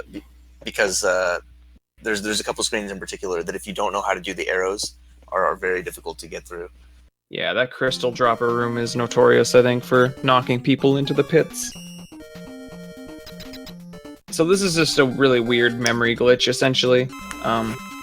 And for whatever reason, it spawns you at the checkpoint of the boss fight, so it basically skips the entire stage, which, in this case, like Fast I mentioned, we don't need beat, so we don't need to get the letter, but in a normal any percent run where you would want beat, you definitely could not do this. So saves about 9 seconds if you do the arrow strat correctly the first time.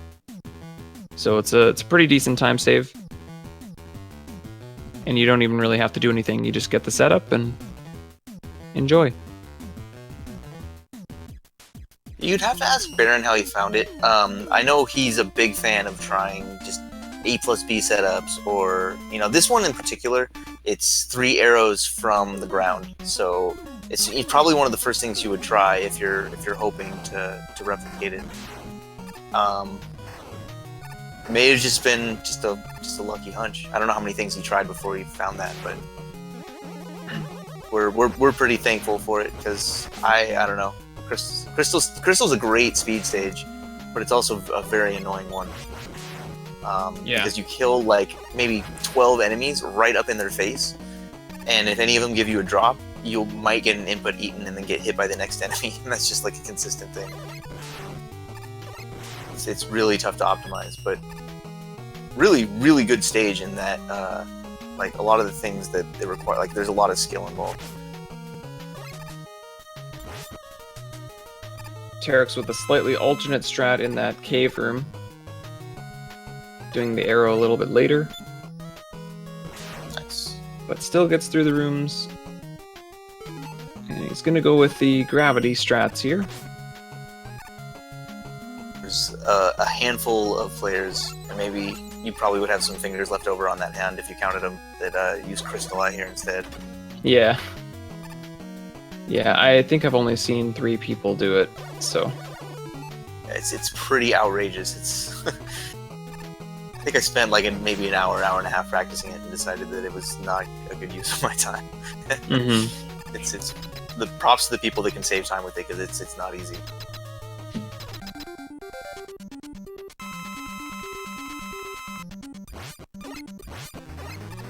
So the goal with this fight is you kind of do this little dance with Napalm to try to get him to shoot those missiles at you there instead of the bombs.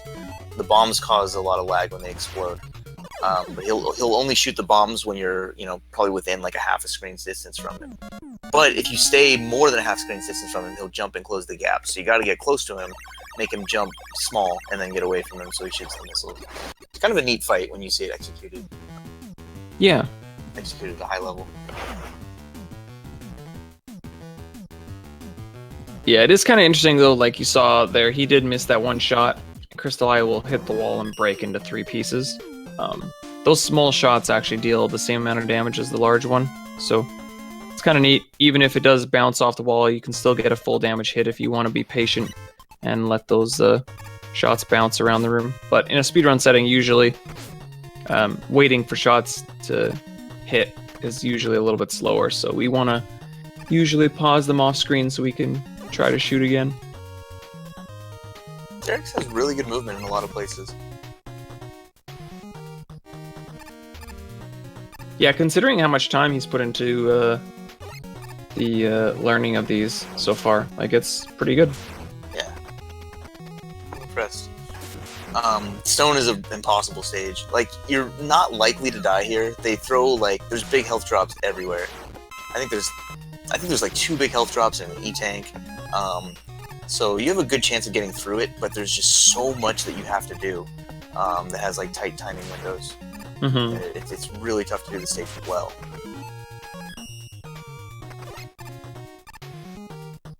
Yeah, Feasel is restreaming.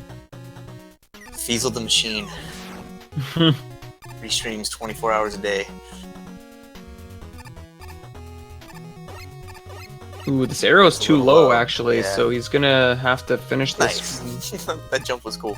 Yeah, he did make it work, at It least. was almost like he got thrown from the arrow. Ooh, I like the quick backup gravity shots here. Yeah. Not a bad idea. It's interesting. I wonder if he's going to do napalm on the last screen, because he might be out of gravity. Yeah, definitely he's using it all here, so... That's cool. That backup works pretty well. So there's a strat where you use napalm on the last screen here. The old strat was gravity, which was pretty free. Okay, he's just going to probably deboost. Not worry about killing anything. The napalm strats here are kind of tricky too, but... They are. It's something that you're not going to fluke into. You have to kind of figure out the timings, because they're Right. pretty specific. Yeah. Oh, so you want to slide into the middle of the screen when that fight starts. So Stoneman does a smaller jump into the center. But that works. Thankfully Stone isn't that hard of a fight though, so after that he was able to avoid everything else. Just stay close to him and he just keeps jumping. Yeah, so he has the jumping maneuver, and then he has the Power Stone maneuver, which he uses at the start of the fight. But he'll only use that if your distance from him is too great, like if he's far enough away. And because he tries to close the distance to you, you usually don't see it a second time. But yet another example where a boss is easier when you fight him from up close. Yep. Alright. Charge Man is a fun stage. This is probably the best Mega Man 5 stage in 8 Robo. It's pretty good. I really like this stage. You have some arrows that are kind of fun to place. Like this one, you do it. Okay, so he's gonna do it from this screen, but you can do that one like through the screen transition, which always feels good when you get it. And then you have the chicken room, which we're gonna see coming up next. And it's a really fun screen with just a lot of movement and kind of precise shots here. So because Mega Man 5, the enemies have invincibility frames, you can't just mash shots into them, you have to time it. And so these chickens take 3 crystal eyes. Ooh. This is close. Doesn't have an E-tank. No. Ooh, That's the okay, thing, mouse. There's kind of a free E-tank to get in Crystal Man stage, but we don't do the stage anymore. So that kind of took the safety net away. Scary. Oh, man. Scary. Okay. I think the checkpoint is at the start of the chicken room? It is, so he does have to still get through these rooms, rooms without dying. A large health drop would be a godsend right now. The stage does like to throw drops at you. He got a 1-up earlier, but unfortunately that doesn't really help him in this scenario. There's another one. Thanks, Mega Man 5. So again, showing like mashing really not helping a whole lot here. Last boss. I would almost recommend just getting hit by deboost the missile here nice. and then deboosting through him, Nice. but he decides to kill him. Cool. Works. He's got plenty of lives now. If he wanted, he could take a death, but looks like he's gonna go for it. He's got plenty of Power Stone anyway. Might as well try.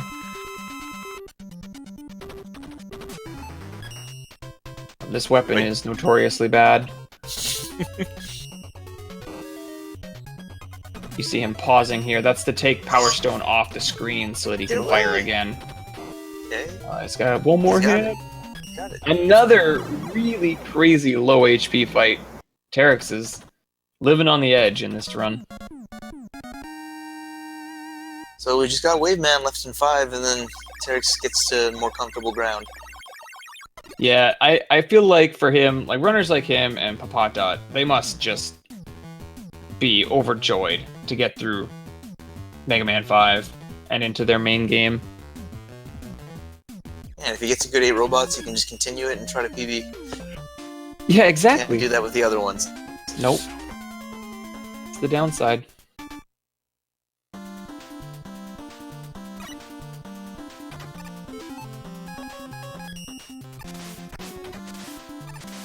Ooh, taking some early hits here in Wave. HP is kind of important in this stage because you do fight Wave Man with Charge Kick, and you are very likely going to take, a decent amount of damage in the boss fight as well. So Terrex being this low on HP, he's probably going to want to try to get some health from the auto-scrolling sections, killing some enemies.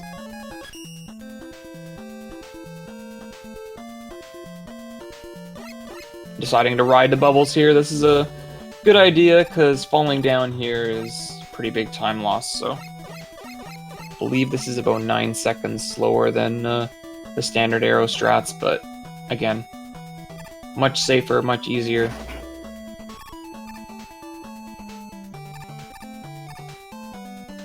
Not skipping the boat today. Faster net over here. So yeah, you're gonna see Terrex probably try to kill some of these guys like this, and hopefully he will get some health drops.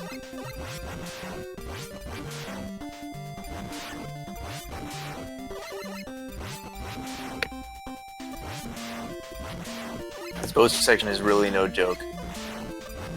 Yeah. Like, the fish and everything are the same every time, but for whatever reason, it's easy to get hit by things. Yeah, unless you have a specific plan, it pretty much happens to everybody that they take damage in one section of the auto-scroller, they get hit by this guy once or twice, Yeah. and they're in, like, perilous health for Waveman, so, it's, Yeah, same thing here, or- it's from... 4 HP is a little scary here. Hopefully we can get at least one large drop would be making me feel a little better. Oof! That fish. Point blank range. Oh, man. Oh, there was a drop, but it was a little one. Oh, okay, there we go. Wow. There we go. Clutch. Alright. That makes me feel so much better. He's like, okay, now I can get hit. Yeah, gets it's it perfect. right away. Even just getting to the boss and even taking a death is fine at this point. Yeah, Because, exactly. he'll have plenty. He has plenty of lives. What letter was that? That letter said E. I don't recognize that one. I don't know. Letter Must be said E. playing some sort of extra weird hack version of the game. Must be.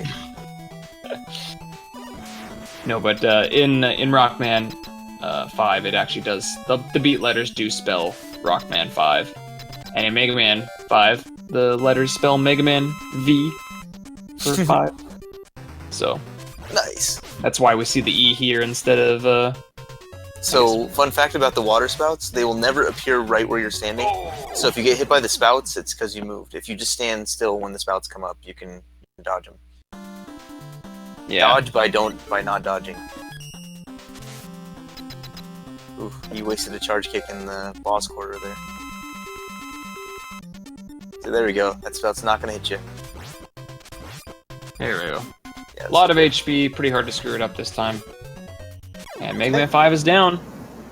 1 game to go. 6.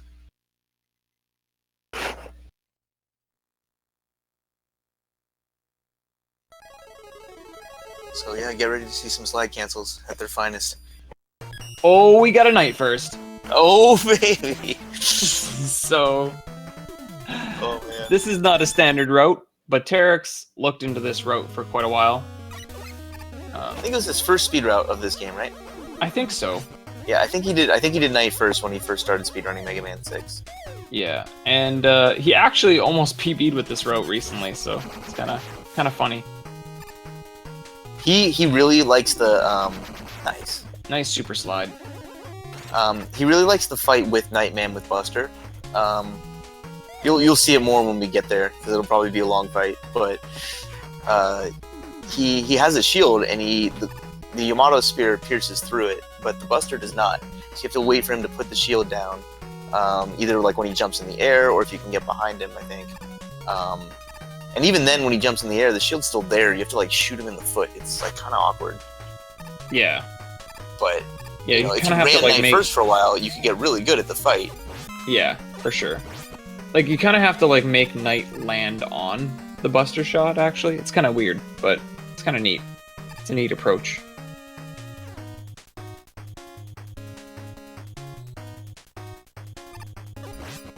Oh, Ooh, Mad Nerd, please. The Buster Mad Nerds.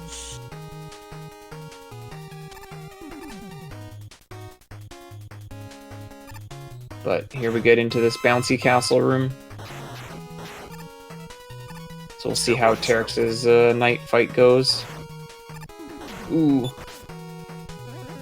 Doesn't quite get that last jump there, but here we go. This will be interesting.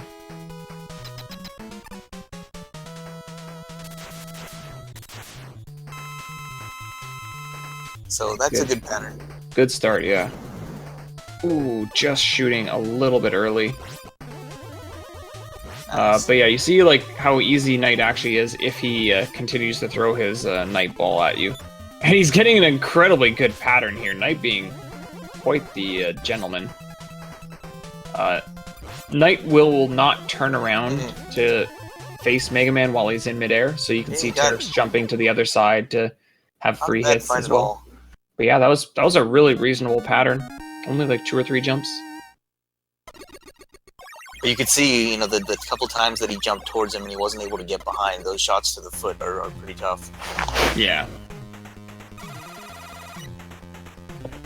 Nice. We got the update from the desk. It sounds like Fatso's... Looks like he's about halfway through his last stage, so... Looks like he's got that one sort of on lock.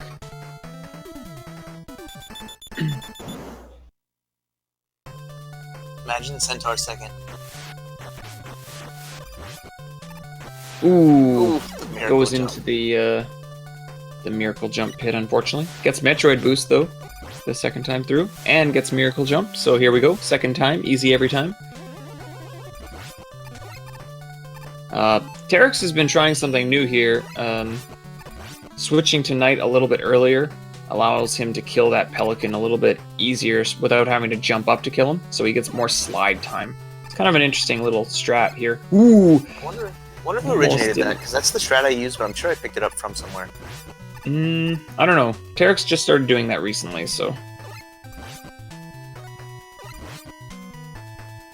You had to be careful there in that water room. He almost missed the jump, but... This checkpoint room is really fun. Yeah. That was a sick D-boost.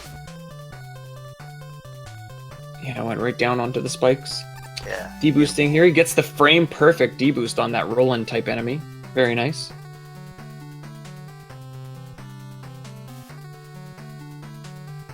That is not easy to do. There's only a couple D-boosts in this run that are like that, too. There's the one there, and then there's one in Wily 2? Or, not Wily 2, X2. Yo, nice little ladder jump there. Showing off. Yep.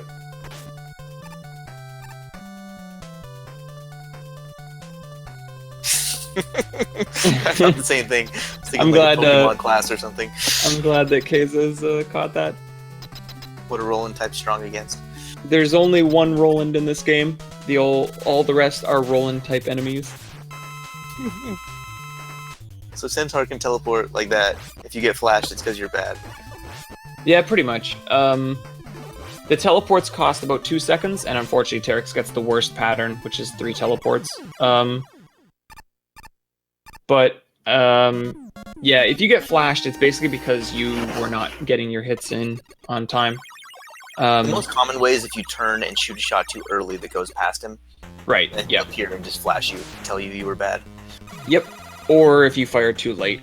Sometimes you can fire and the ball just doesn't quite get to him yet, and then he'll flash you. Because it's based on iframes. If you are in invincibility frames, or he is in invincibility frames, he will not flash.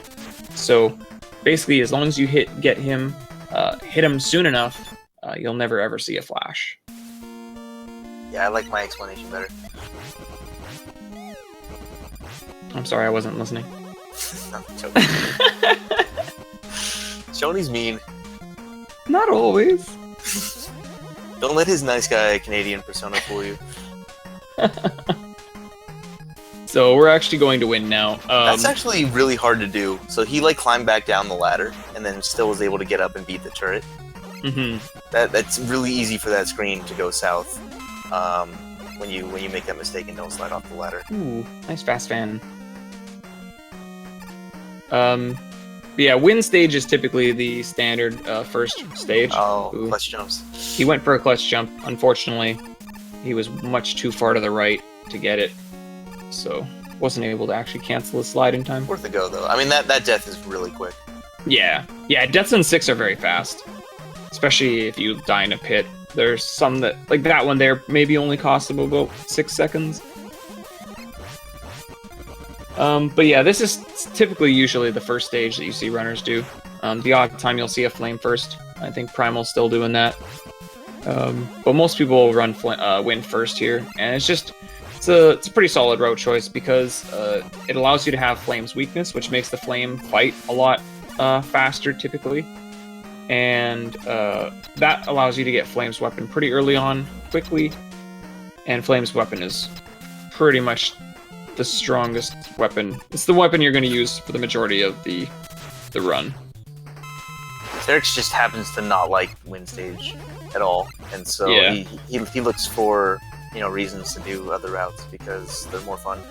Which Yeah. I don't disagree. I think Ooh. Dance Buster.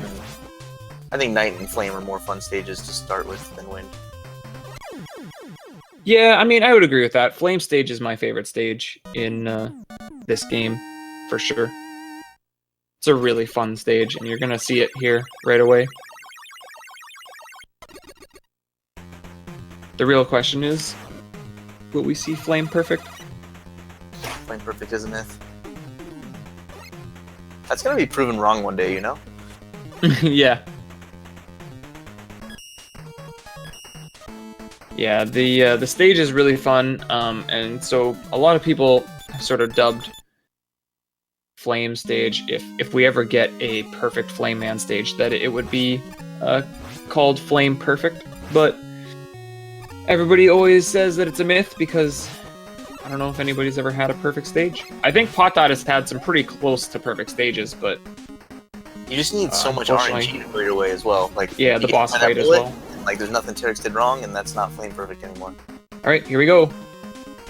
Roland, being a nice guy, letting Terrex go by.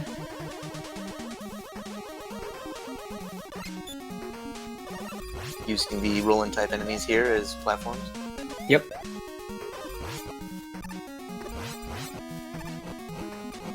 Yeah, Flame Yeah, stage is if you're on the fence about 6 as a speedrun, like learn to play Flame stage, and that'll give you an idea of whether you would like the speedrun or not. Because if you don't like Yeah. Flame, you probably will not like anything else. Yeah, this stage is just super fun. There's lots of little tiny short slides and cancels. You know, lots of there's some quick shots. There's some buster charging. Lots of really fast jumping and sliding. You know, dodging on the fly. Sometimes these little flamethrower guys. It's you get a lot of almost full never the slides same. in. I mean, it's just a very fluid stage. Yeah, it's almost never the same every time. Like there's always some little twist, and that's kind of nice too. Like keeps the stage feeling a little bit fresh.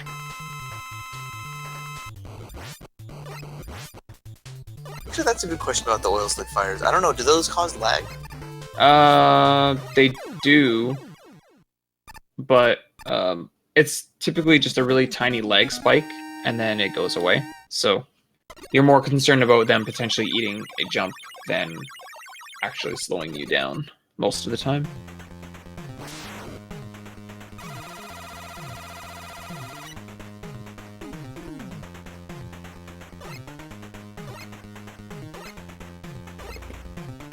I think Terrex considers Blizzard to be his favorite stage. He does. I've heard him say on numerous occasions that Blizzard is his ringtone. I think it's been his ringtone for at least as long as I've known him. It's been his ringtone, so I guess a little over a year and a half now. It's a neat little stage because of the ice physics. It works well with the canceling mechanic because, like, when you do an A cancel rather than a turn cancel, you continue to slide forward. Yeah. Yeah, doing a turn cancel on ice is really bizarre. You kind of like rubber band back the opposite direction. Yeah, never so- turn cancel on ice. It feels terrible. Yeah. Yeah, A canceling is definitely the way to go in this one. And I guess I should kind of maybe explain that because we didn't really talk about that, but there's two different ways you can cancel a slide in this game. One is obviously to turn the other direction. So if you're sliding right, just turn left. And then the other way is if you're not holding down, you can press A. And for whatever reason, it will basically make you come to a complete stop. And the reason that's advantageous on ice is because coming to a complete stop, yeah, you just start 86%. sliding.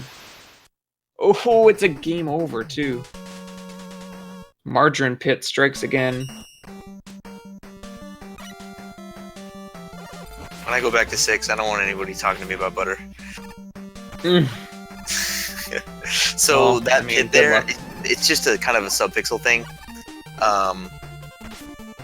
It's really kind of unclear what kind of chance you have of sliding and getting just subpixeled into that pit with the spikes. No, it's pretty clear. Is it?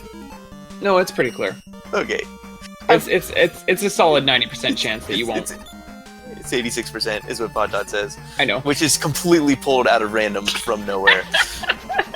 And is completely untrue by everybody's standards except for PodDot and Terex and Chony. So basically, if you have a 34 and you're not, and you're not me, and then you think that it's totally free. There, see, look at that. Perfect. Yeah, so he's 50%. That's about right. Oh, he had butter too, but couldn't get that jump. But yeah, I would say 50% that Terex got in this run is pretty accurate representation of how often you die in that bit. Nah. But I think there really is something to the fact that if your movement is better, you're maybe on a better subpixel. I don't know, because it seems like the people with better movement. Oh, he went for it. Wow, what a guy. Maybe he wanted another chance at butter. Although with Buster, that might have influenced the decision. Oh, yeah, without the flame. Yeah, it might be a little difficult here. I don't think he's gonna get it. I've actually never seen a Buster butter before. Does that exist? I would, if it does, you'd probably have to somehow damage boost through the third Joe. I don't know though. So butter is basically the one cycle submarine where you're able to just get through without stopping, and you don't have to wait with the spike wall up top. Yeah, I guess from what I understand is the story goes, Terex and PodDot were in a chat together, and one of them did it and said it was smooth as butter, and it just sort of stuck. So then the other thing he went for that killed him was bomb skip, which we figure it's about a 50-50 chance that there's a subpixel there that you can actually like jump off of. It's an invisible thing that's just there, and sometimes like once you fall you'll bounce off of it. But if you jump at the right time, you have like a 3-frame window to jump off of it, and you'll actually be able to clear those bombs without having to wait for them. It saves like 4.5 seconds or something. Yeah. It's worth noting too, like lightning, even if you had Darko mashing, you still wouldn't be able to kill the third Joe, and it's based off of the boat. Because the way the boat moves, you need the boat to be actually going up for your buster shots to travel down to hit him. And so because of that, you can't kill the third one. You just can't. So even if you had Darko mashing, it wouldn't matter. Imagine plant 6th. Imagine plant 6th. I know. What a route. This is definitely the hardest stage in the 8 robots for 6. There's some pretty terrifying jumps near the end, especially for people who haven't practiced them very much. But Terex should be pretty experienced in them, so hopefully we see no issues. But definitely, even seeing a death there, like, it's not uncommon because of how tight some of them are. What's this early flame switch? Is that a thing now? Not to my knowledge. Huh. I just hadn't seen that before. The only thing I can think of is potentially maybe makes it easier to kill the second turret before he fires a bullet, maybe? Yeah. But other than that, there's no real reason to. The interesting thing will be is he might be... Oh, I think he's okay, yeah. Ammo-wise, he should be fine. I'm wondering if he almost got a drop somewhere because he has a lot more flame than normal. I didn't see it, but normally you finish the stage with pretty low flame. Like, I usually have, like, 1 flame left when I'm done. Do you go top route in the checkpoint room and get the flame up there? Yep, I do. Yeah, you probably got a drop then. And he's getting another one, unfortunately, there, too, so that's kind of unlucky. Alright, he made it. But he made it. Very nice plant stage. Yeah, that's, you're not gonna see a ton of people in this tournament going for that strat. Nope. It saves, what, maybe 2 seconds over, like, the Buster strat there? Yeah, about 2 seconds. I think Baron figured it was about that because he was doing Buster strats. Although the Buster strats that Baron figures are 2 seconds slower than that are not easy to do. Like most people are not doing those Buster strats. Gotcha. So Streamer win his 6-hit cycle? Yeah, I guess that's probably a good question.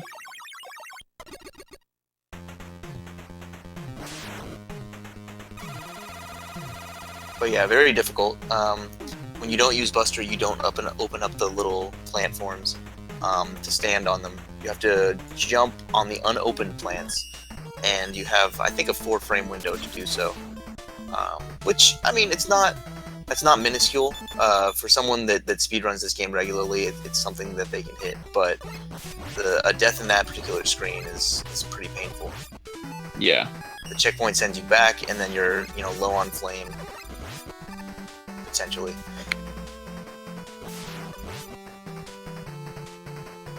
What do you fight the mini boss with if you don't have flame? Here? No, in plant. Because that guy has like 22 or 24 health. He's got 24 health, yeah. Jeez, I really don't know, to be honest. I mean, for me, my backup would probably be Buster, but... Oh, man. I think, did he bonk on that ladder jump? That was weird, yeah. Like, something was odd about that. Like, he got it, but didn't go up. He got it, yeah. I guess he must have bonked. But yeah, I would Buster as a backup, but like, I don't know, to be honest. Like, it might be faster to use a different weapon. I guess it depends on what weapons you have.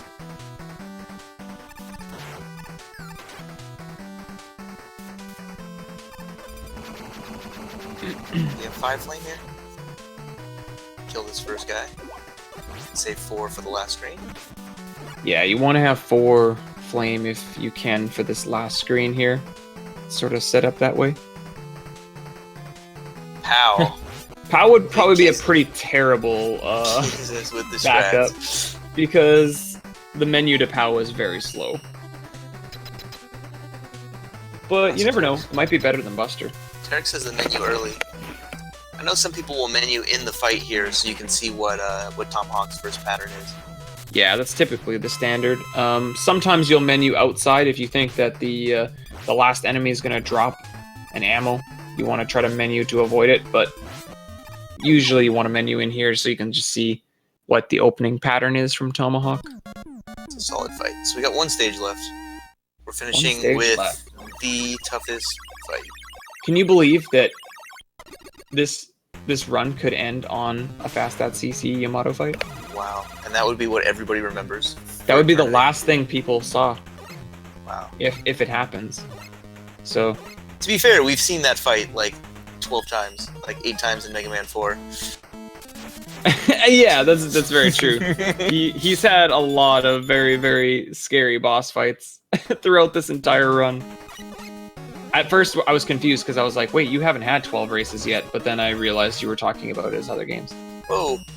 Oh my goodness. Oh, he's going to show us the alternate route. Wow. So this is not the normal speed strat, but this is a mini-boss that you don't normally see in this game. Some people have never seen this guy and seen Mega Man 6 played through hundreds of times. Yep.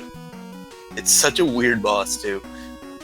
Yeah, we got the frog mini-boss. He's being ridden by, I guess, some type of samurai guy. Some samurai throwing bombs.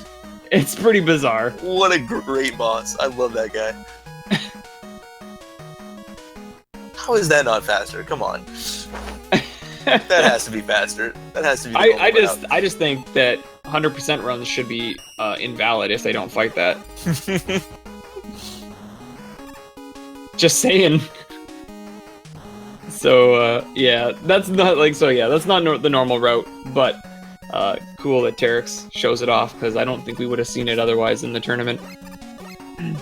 He is going to go the alternate route to where you would normally get the beat letter, though, because this is faster than going through the rest of the stage, the normal intended route with only Buster. So, all right, let's do this fight. Here we go. Final fight. This is it. Show us how it's done.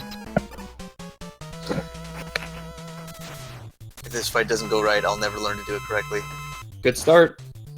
Ooh, doesn't get the best pattern, but he gets a reasonable pattern. What a guy. Ooh, missing tomahawks. I don't know. He avoided the damage, though. I thought he was going to get hit there after he missed. But there it is. So GG. Terrex finishes Mega Man 6. RaceBot had him at a 2-hour, 4-minute, and 32-second time, which, honestly, like, this is his first race. That's a solid time. I would take it. So congrats to him. Unfortunately, doicm had to forfeit, I guess, due to some real-life issues going on. So he wasn't able to finish his run, but Terrex takes his first win. And this was the first race in Pool. I think it's Pool H. I'm almost certain. Yeah, it's Pool H. So hopefully we'll be seeing some more races from these guys and the other runners that are in that pool very soon.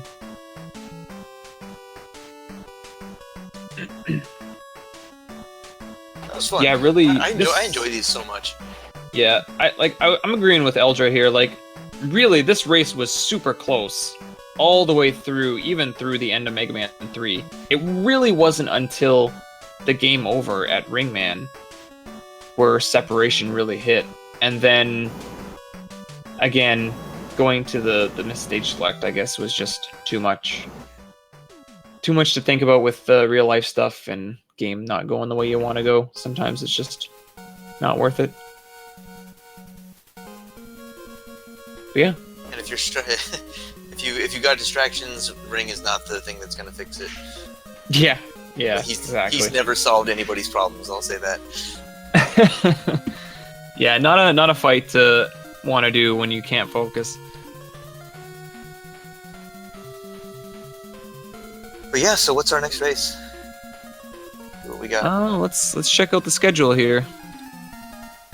So, like I said, the other race that was going on tonight, that's actually still going on right now on SRL. Infinite Mystery is finishing up. I believe Fatso has already finished. I think he had a 1:49.18 according to their timer on screen. So a pretty solid run there. Yeah, that's good. But yeah, IAM is into Mega Man 6, so he's finishing his run. Looks like he's got about 4.5 stages-ish to go. So our next actual race, other than that one that's currently finishing up, will be tomorrow at 10 p.m. EST. That'll be between... Actually, there's two races again. It's Javeth and Beef Watson, who are actually in your pool. Sir. So cool to see another finally race again from Pool J. Haven't seen one since day one. Sad. Yeah.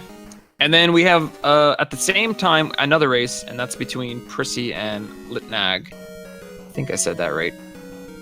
I just go with Lightning. So, cool. So actually, again, so- I think so that's the Beef first Watson- race for Prissy and them, too. Yeah, So. Beef Watson, Prissy, and Lightning we haven't seen yet. Yeah, so it's three racers with their first race coming up here in the tournament. So that's tomorrow. It's actually the only races scheduled for tomorrow. We've sort of been having quite a lot. Like today, there was 5 races. We had one at 10:30, 2 at 2, There and was 2 today that got rescheduled too. yeah. Later. So you're definitely going to be seeing a lot of races coming up. But yeah, 2 tomorrow, both at the same time. Friday, there's going to be 1 in the morning at 10:30 and 1 at 9 p.m. So sort of 1 in the morning, 1 in the evening.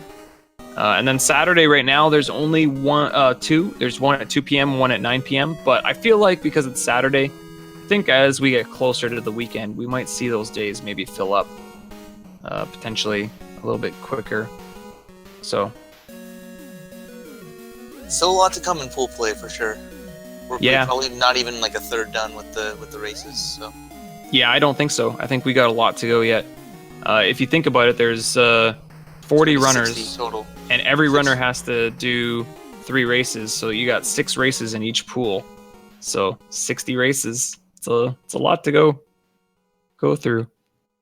It looks like we've done 17 so far. Or this, I think this was our 18. Yep. I think 19 after today. So yeah, after these 2 will be 19 in. So yeah, we're almost 1/3 of the way in. But yeah, a lot of fun stuff coming up. I'm looking forward to it. Yeah, definitely. But yeah, I think that's it for us. So thanks everybody for watching. Glad we could we saw, like, honestly, those first 3 games. If you didn't get to catch this race, if you came in late, I would definitely go recommend going back and watching the first 3 games of this race, because they were actually really good to watch. It was very, very close throughout, so highly recommend. Neck, back and forth. Yeah, for sure. But yeah, congrats to Terrex for the win.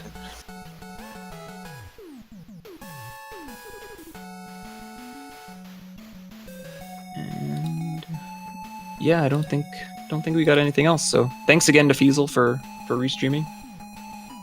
And hopefully we'll catch you guys next time. Thanks for watching, everybody.